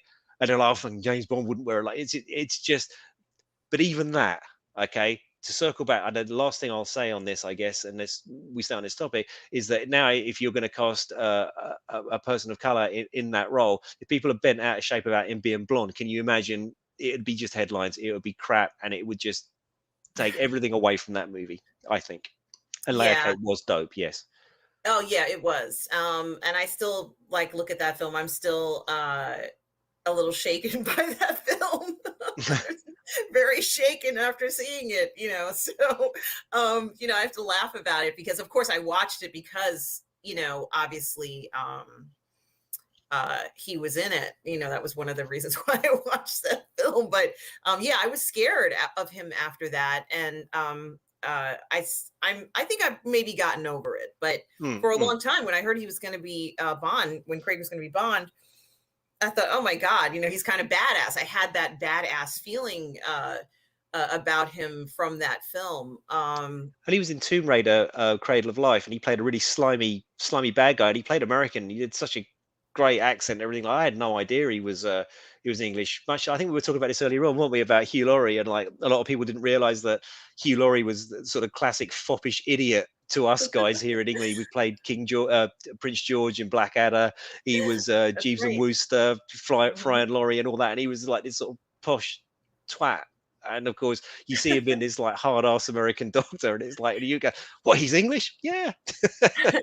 Well, it's funny that you should mention that because, obviously we're going to be talking about our next topic. And just to wrap that up, Scotty R37 says Timothy Dalton was the best Bond, my fave. He certainly was a smooth operator. He was indeed. Um, I loved him too, and his reign as Bond was tragically cut short because of rights, and then poor old Timothy lost interest. But he was hardcore. He was like a sort of proto Craig, wasn't he? Really. he was. I also liked Pierce Brosnan, not as Bond, but I just thought he looked good. Like he looked really smooth and He does. He's classy. ridiculously good looking, and I saw a film with him with Jackie Chan recently called The Foreigner, and Mhm. he was in that. And Pierce Brosnan is a man of advanced years in this movie, but still, he's like the sex. And just look at him. He's just look at him. Absolutely He's- gorgeous. And I think they got their money's worth out of him just on looks alone. Mm, He was in a show called Remington Steele in the States, he did. He and was. Yeah, we had it on TV late at night. Yeah. yeah, and he even then that was sort of like it reminded me a lot of Moonlighting because it did have sort of like a lot of class and style and distinction to it. I think Mm. Stephanie Zimbalist starred with him, and they were sleuths. And Moonlighting was also with sleuths with Bruce Willis and Sybil Shepherd. yes, and of course Sybil is sort of like this uptown girl who hooks up with Bruce Willis, and they solve crimes because she needs the money to do this. And it had that feel, that style to it. And I think that style is not always easy to capture. But he definitely had that. And it's interesting, you were talking about him playing an American, Daniel Craig playing an American. And I'd come across another article about Aquafina. And of course, many of you know Aquafina from Crazy Rich Asians. She was in that film, and she really shined in that film, Mm. as sort of the comic relief individual. But boy, she was great in that. And of course, most recently as one of the leading roles in Shang-Chi, where I thought she was very good in that as well. Playing the lead character's sort of bestie. Mm. And so there's been some sort of uh, response to Aquafina when it has to do with her doing accents. And my first thought of this whole thing, just me personally, was the idea of how, sometimes you have actors, no matter where they're from in the entire world, having acting coaches so they can do different accents for different roles. And so, Aquafina talks about it. It says Aquafina addresses Black scent, AAVE, and cultural appropriation criticisms. And it says in a lengthy message published to Twitter on Saturday, Nora Lum, which is Aquafina's real name, Mm.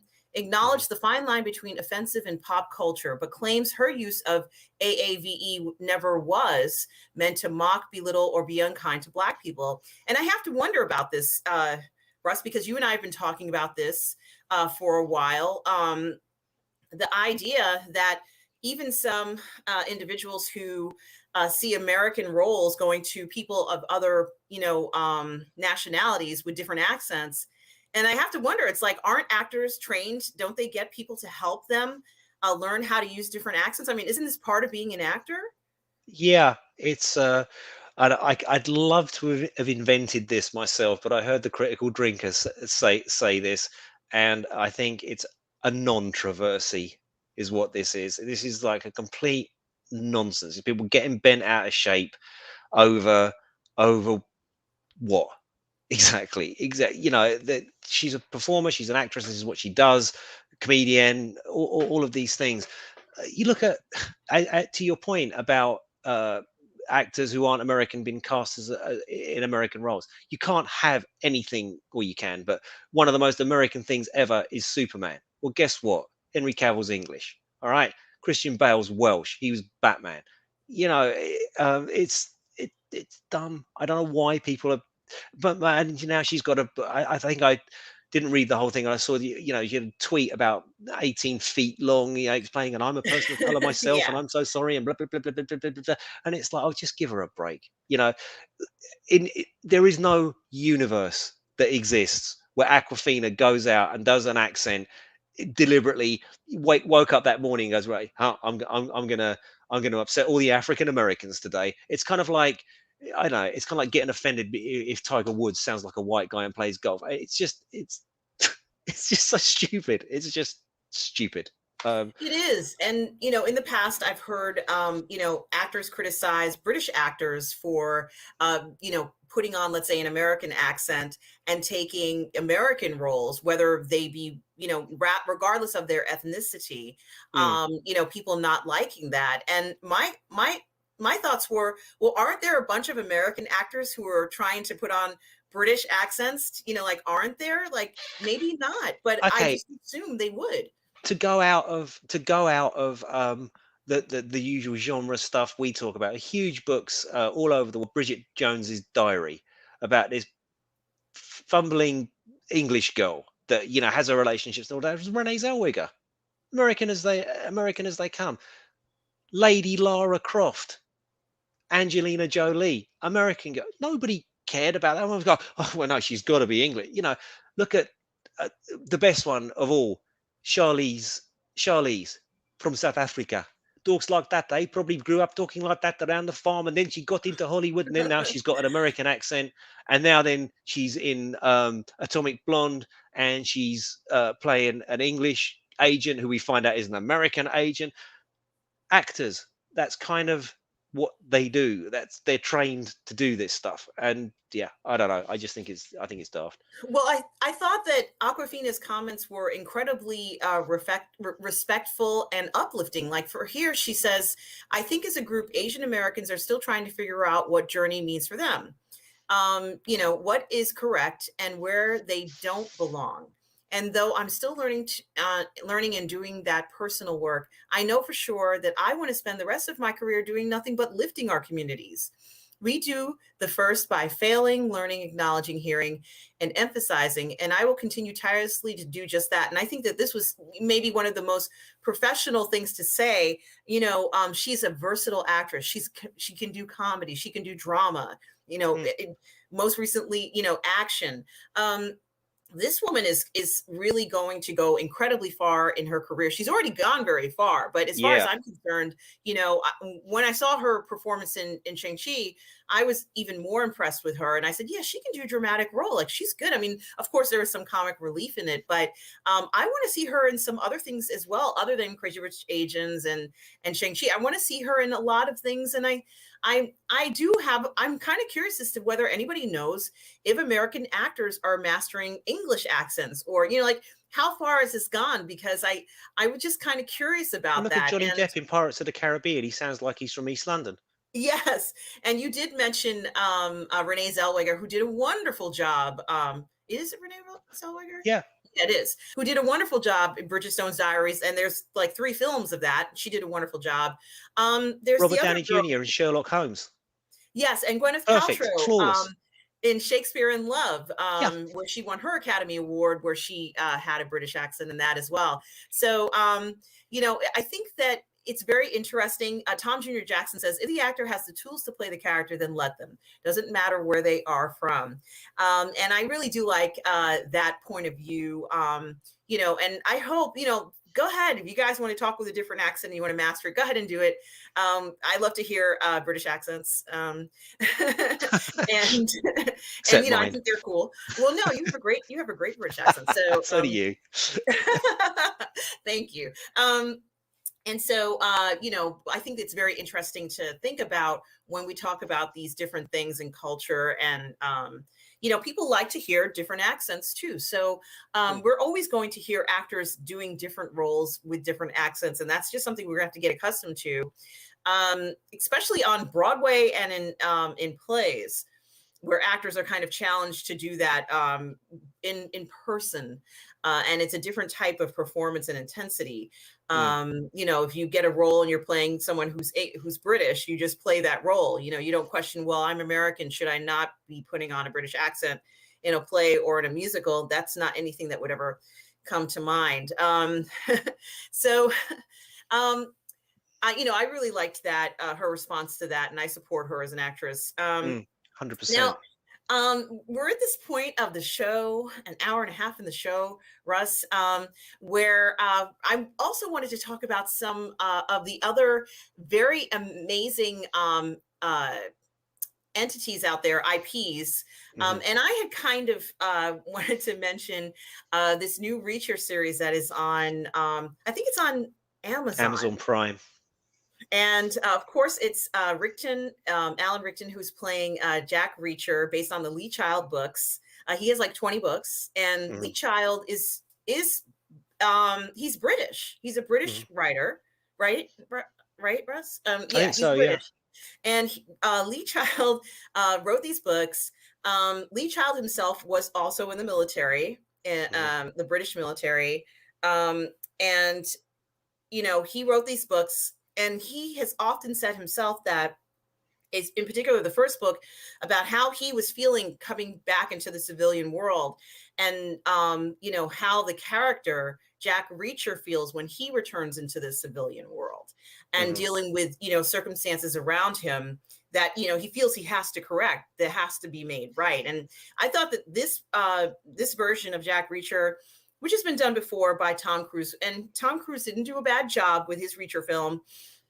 This one was just out of this world spectacular. I mean, I have to give it a 10 out of 10. I've never been, I was pleased as punch with this. And I'm sure it's not a perfect series, but I believe it's either, I think it's 8 or 9 parts, like an hour episodes each. And I have to tell you guys, if you want to see some hardcore badass ass whooping, bloodletting, bone crunching, I'm sold. I'm sold. Gouged out, I can't even tell you how many ways he broke somebody's arm, gun usage, weapons usage, kicking, flying around. I mean, I was just having so much joy from seeing the violence in this. I'm not ashamed of it. I think it was very cathartic. It felt so good to see somebody just do a pounding. So if you're into action, people out there, if you love action, you will love Reacher. You will love it. Now, ladies and people who like men, you will love this actor in this series. He's incredibly confident, very masculine. And Russ, what was that movement you were talking about that your daughter was talking about? Oh God, the reject modernity, embrace masculinity corner of the internet. Yeah. It's he would very much sort of fit into that mode, I think. Yeah. Yes, and I have to tell you, if that's the mode that you guys adopt, which is fine, that's good. I think I do also adopt that mode. Mike Alito says, any disintegrations? Yeah. No disintegrations. Yes, there are explosions, there's disintegrations, there's like everything. Mike Alito, you will love the star in this film.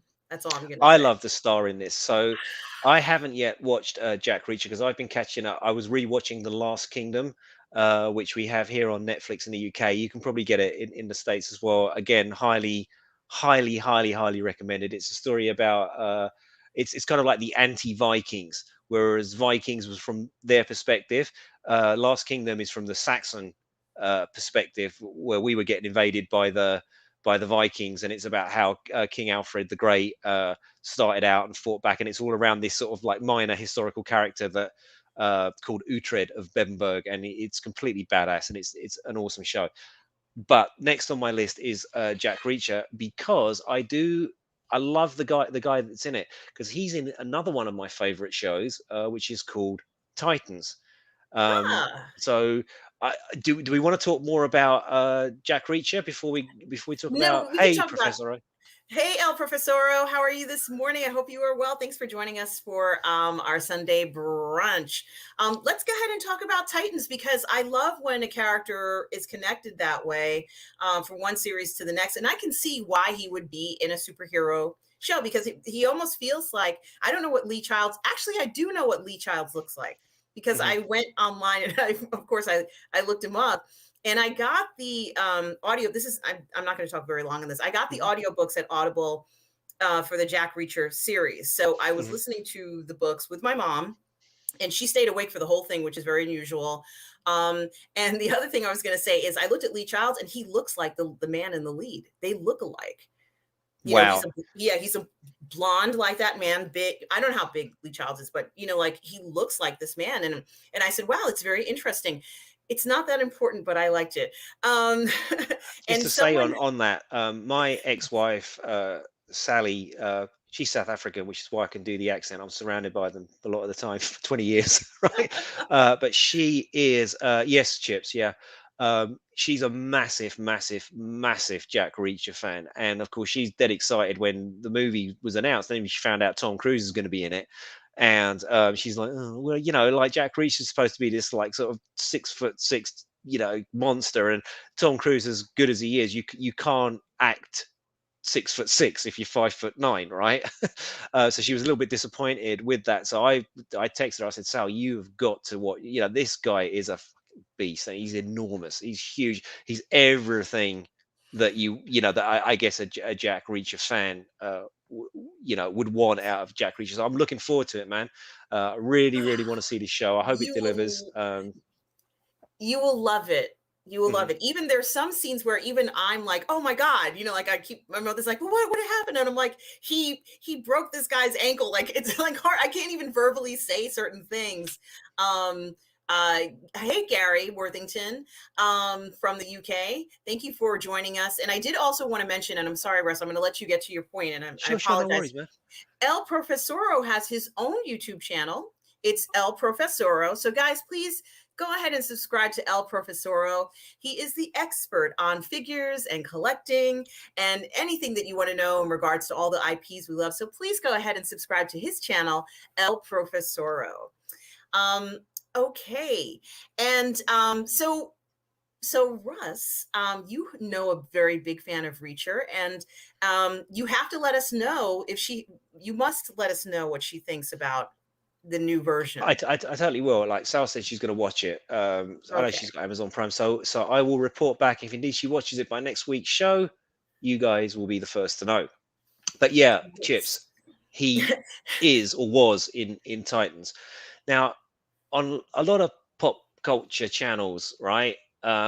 We talk a lot about the DC and superheroes and all that sort of thing. And Titans never gets any love, and I love Titans. It's my favorite. I think my favorite DC show, perhaps with the exception of Superman. Which I need to catch up on the next episode of Superman actually. But Titans, I think came out a year or two ago, and it was kind of almost sort of unheralded in a way. In England, it just sort of sneaked onto Netflix. But myself and my daughter Sam were massive, massive, massive DC fans. I indoctrinated her from an early age. It's all good. And Titans, the season one of Titans, just delivered on every single level. It was almost like the DCEU that wasn't in the DCEU. Remember, there's a conversation between Dick Grayson and Donna Troy, so Robin slash Nightwing and Wonder Girl, and you know, and they're saying, remember when we were kids and we were up in this room and Clark and Diana and Bruce were all downstairs talking, and we just go, oh God, this is so good. It just mentions Superman in this thing, and it's like, oh my God, and you know, they're part of this universe. I was nerding out so hard, and at the end of that season, they had Batman appear in it. You know, you didn't really see Bruce from the back, and you know, Batman beating the crap out of people. He was like a ninja. You couldn't really see it. So great. Season two rolled around. The actor they chose for Batman when they finally showed him was, you know, we actually thought it was Alfred. It was Ian Glenn, and he's a fantastic actor. Is Ian Glenn? You know, Sejora from Game of Thrones. Um, not the right choice for Batman though. Should have been Scott Adkins. Scott Adkins should have been Batman in Ah, Titans. Oh God, man, Scott Adkins would have nailed that. Right, he is Batman. I want to be Scott Adkins when I grow up. I know I say that every single time, but I think he would have been absolutely perfect in that. So Titans is the story of the Teen Titans and how they come together. And it's in terms of plot, it's not particularly well put together. It's, you know, the season one is really great. Season two is is about Slade Wilson, Deathstroke, and all that stuff, and they kind of loosely follow the comic book storyline, and they go off on tangents. But it just delivers what I love about it is it delivers in terms of characters from the adult comics, and it's really violent. It's quite sweary. It's really violent, and I'm just now getting into season 3, and I can't recommend it highly enough. And I don't know why it never gets mentioned. Like, we're always talking about the DCEU and the merits of the Snyderverse, and other than not merits of the Snyderverse if you're not a fan, and we're always talking about the CW, and all these things. Nobody ever talks about Titans. If you love DC, and I do, and I've loved it since I was a child when everything was in black and white. If you love DC, watch Titans. Don't expect magnificent scripting and everything like that. Just take it for what it is. The spirit is there. That's what they've nailed. They've nailed the spirit of these characters. Oh, cheers, Scotty. Bye, Scotty. I love that, and I think that's very interesting when you talk about the Teen Titans. And I hate to go back to Rickman again.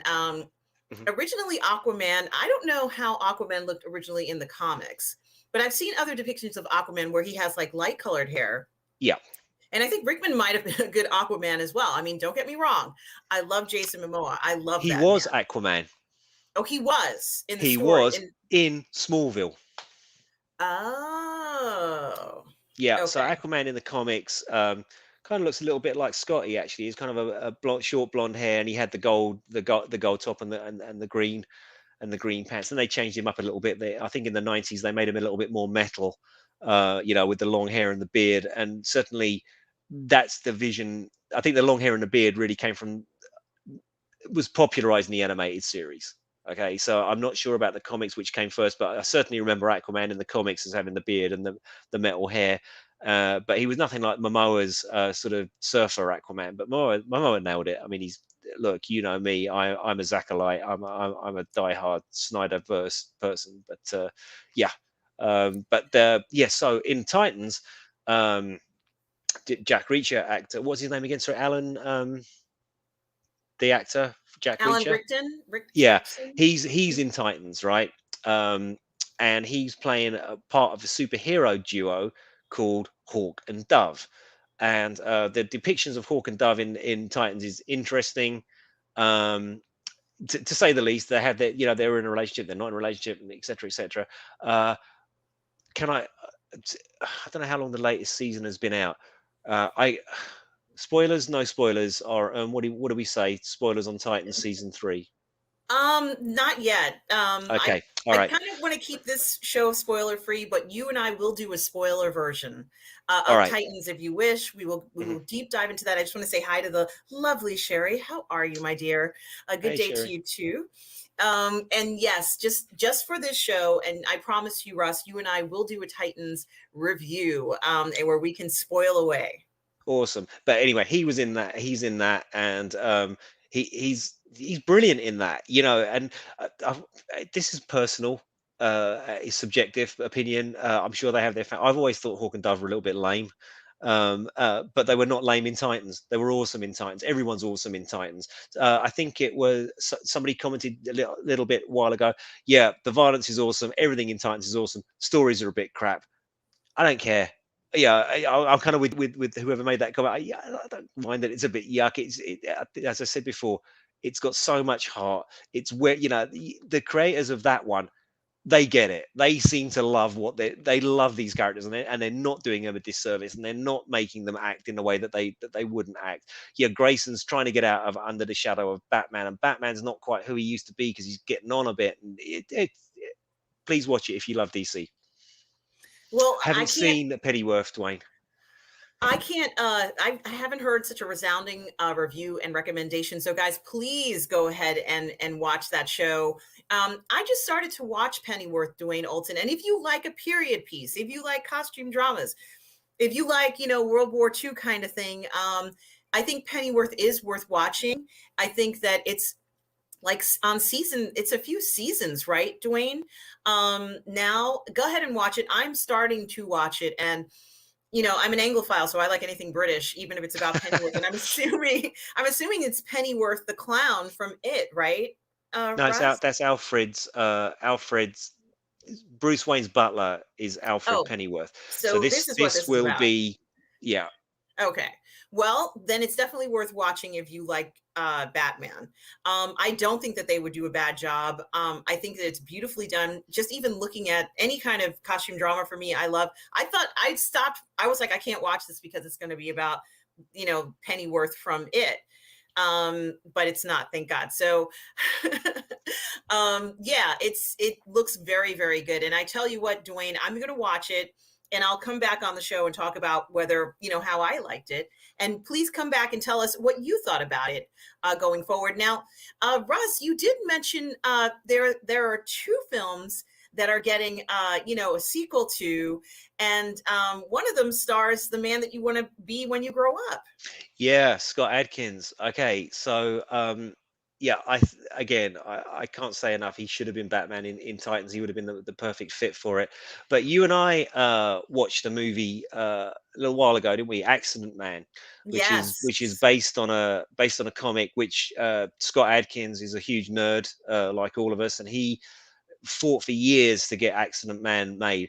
And Accident Man is this comic, and he's an assassin, and his shtick as an assassin is to make all of his kills look like accidents, hence Accident Man.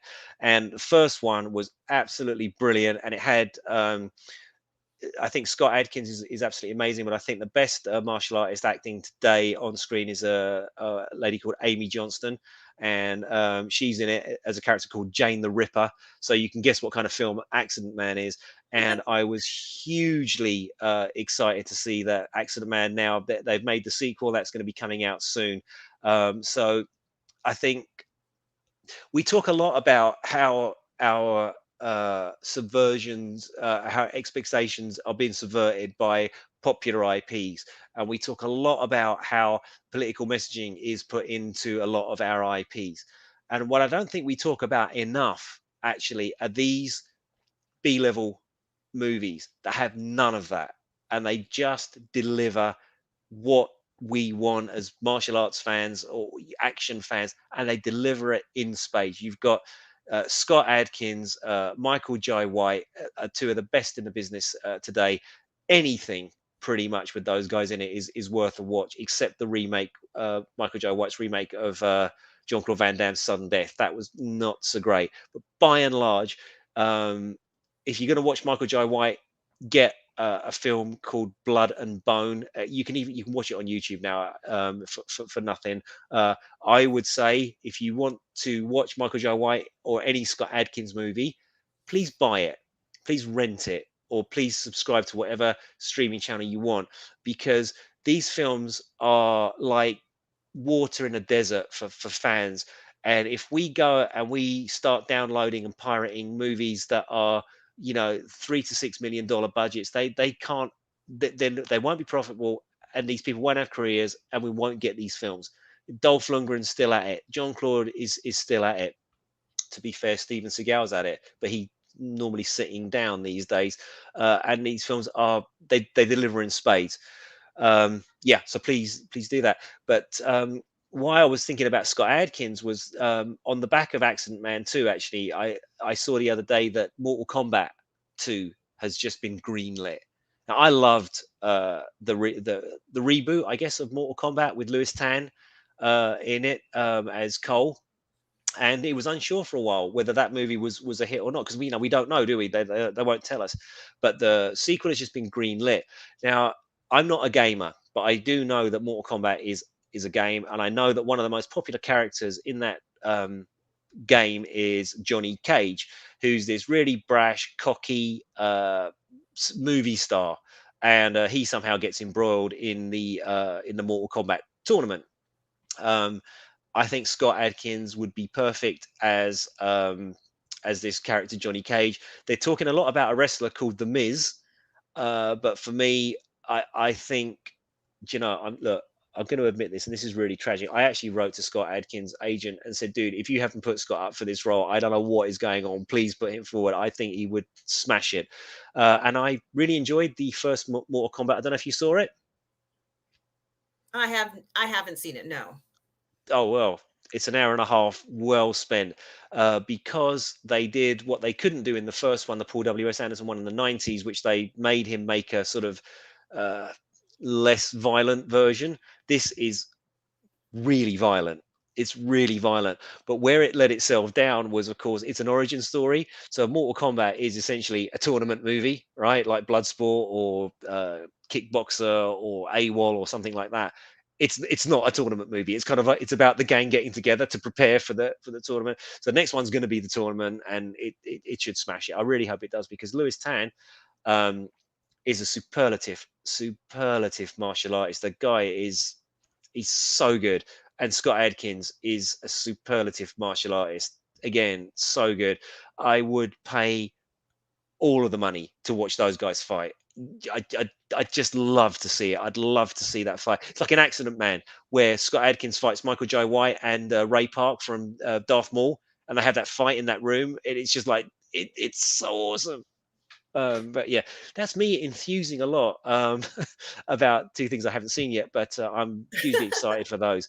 But Well, we you saw missing the chats first here? ones, and you know that the second ones are going to be great, because I don't think that Scott Adkins is going to drop the ball on Accident Man 2.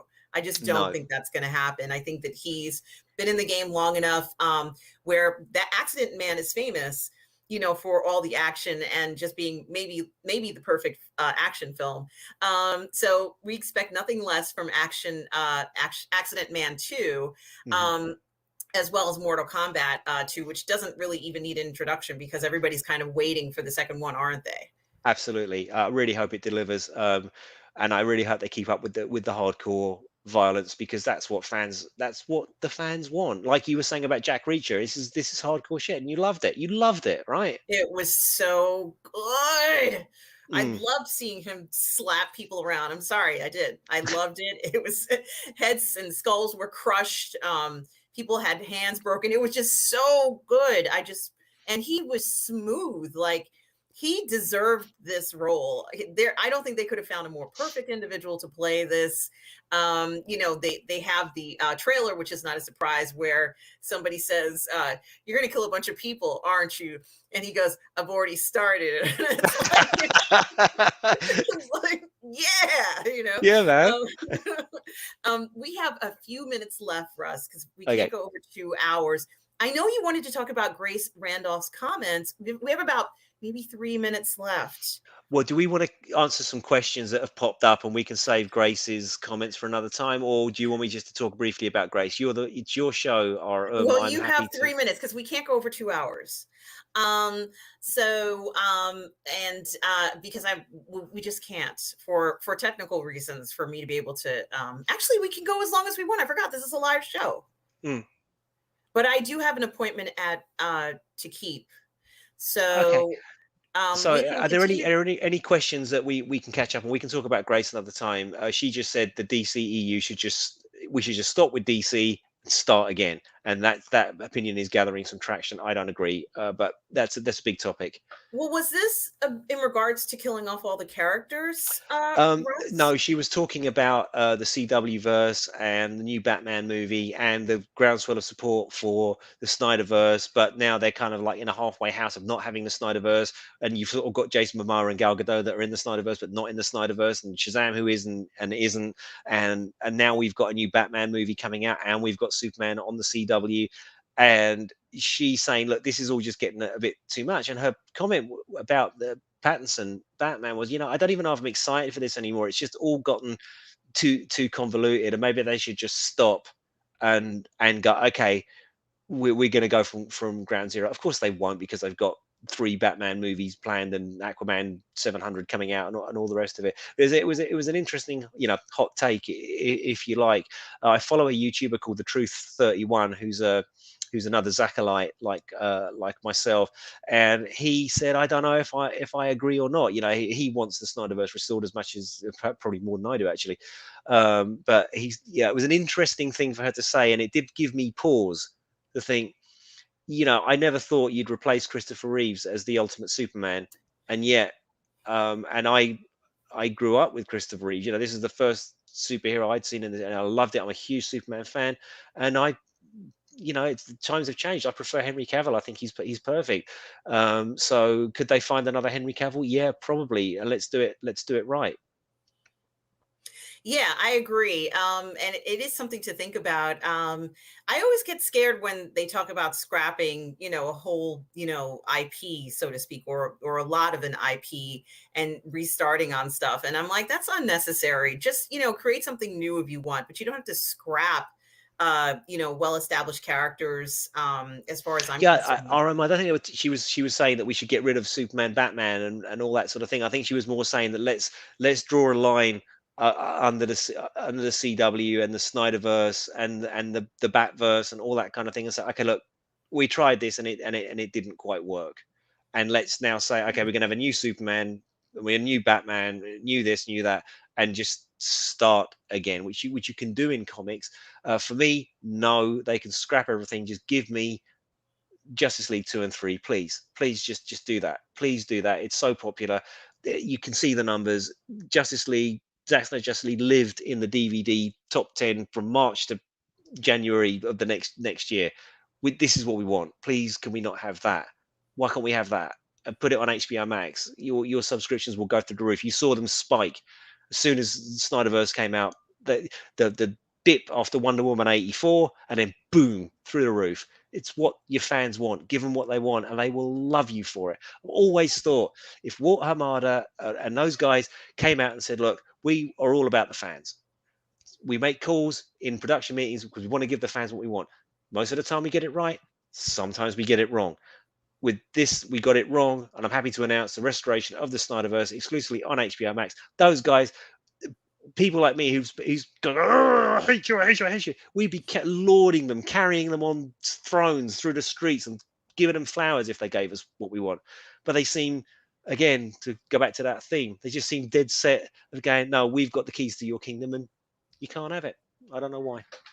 Well, Chips Bewick says, I like the dark tone, but if they can tell good stories, then I'm fine with the Snyderverse going away. Um, I hear what you're saying. I don't agree. I'm wearing my heart on my sleeve. I'm a huge fan of it, and I just think, if you're gonna give Zack Snyder that mission and then cut the legs off the films that he's trying to make instantly because you're following a Marvel around and go, oh no, that doesn't work, that doesn't work. Just let him do what he was gonna do.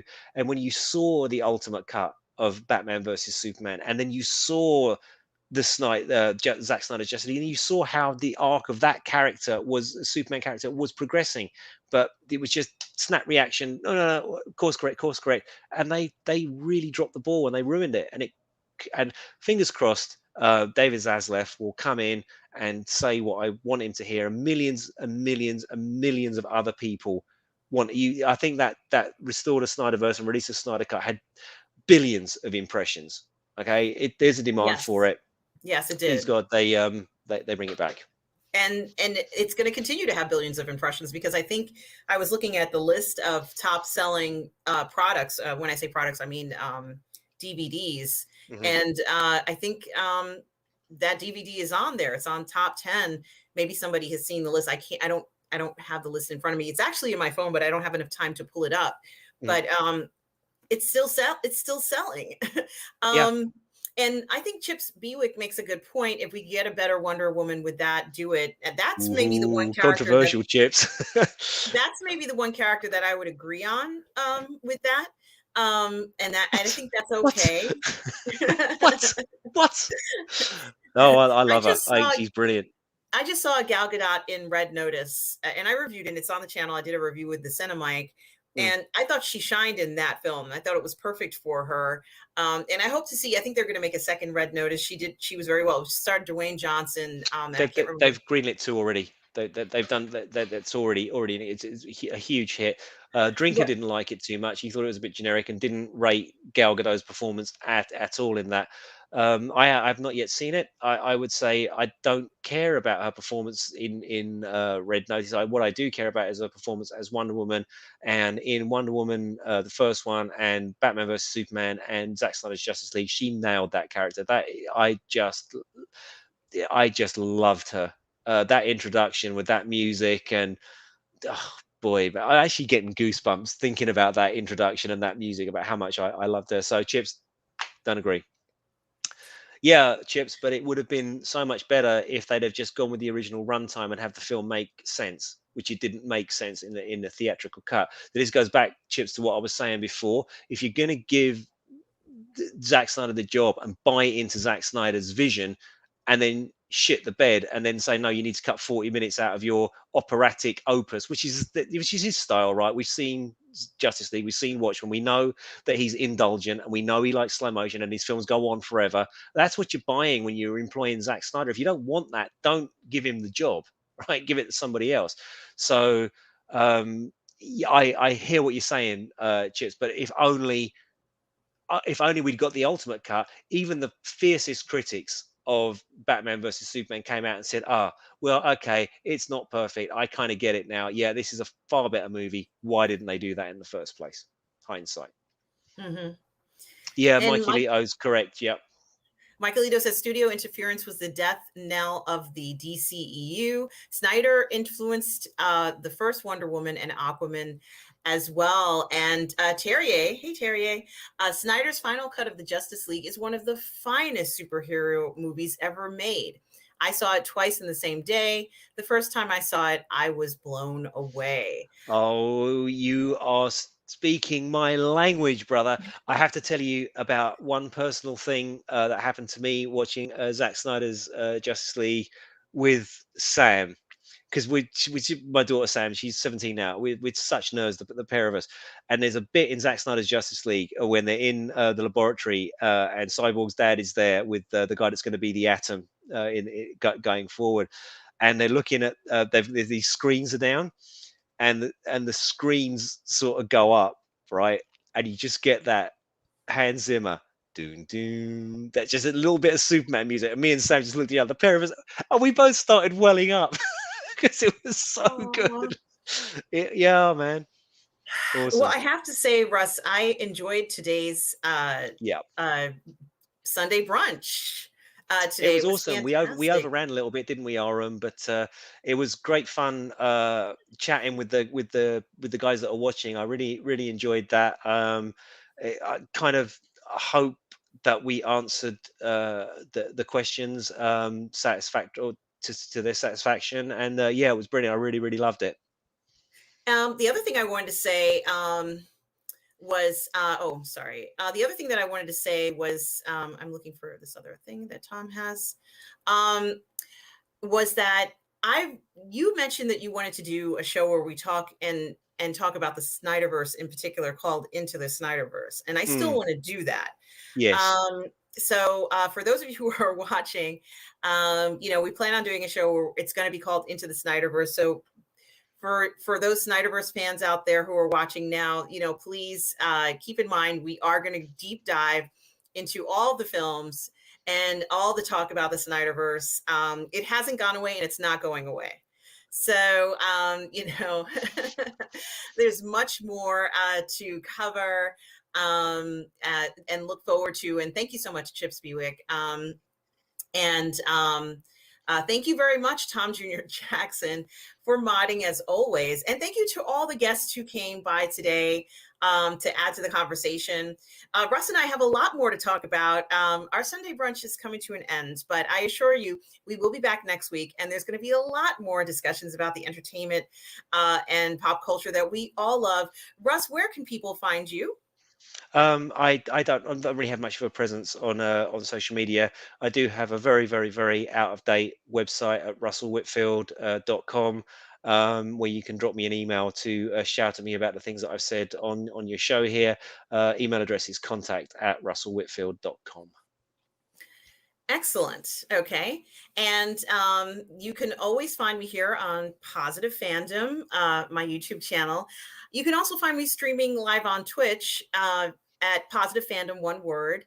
On Monday nights, you can find me on Toxic Femmes with Lorraine Creole, Nina Infinity, and Mandy Summers.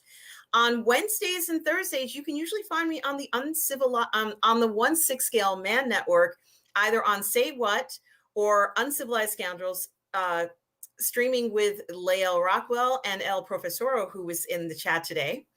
On Friday afternoons at 12 p.m. Eastern Standard Time, you can find me on Midnight's Edge streaming with Tom and Andre and Cameron Pasha.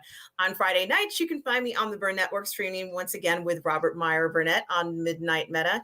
And of course, every Sunday at 10:30 a.m. Eastern Standard Time, you can find me here on Sunday Brunch talking with Russ about all the pop culture we love. And I just want to thank everybody for coming by today. And earlier I said that some of you had subscribed and had found that you'd been unsubscribed. So if you did subscribe and you find you've been unsubscribed, but you still want to be here, go ahead and resubscribe, please.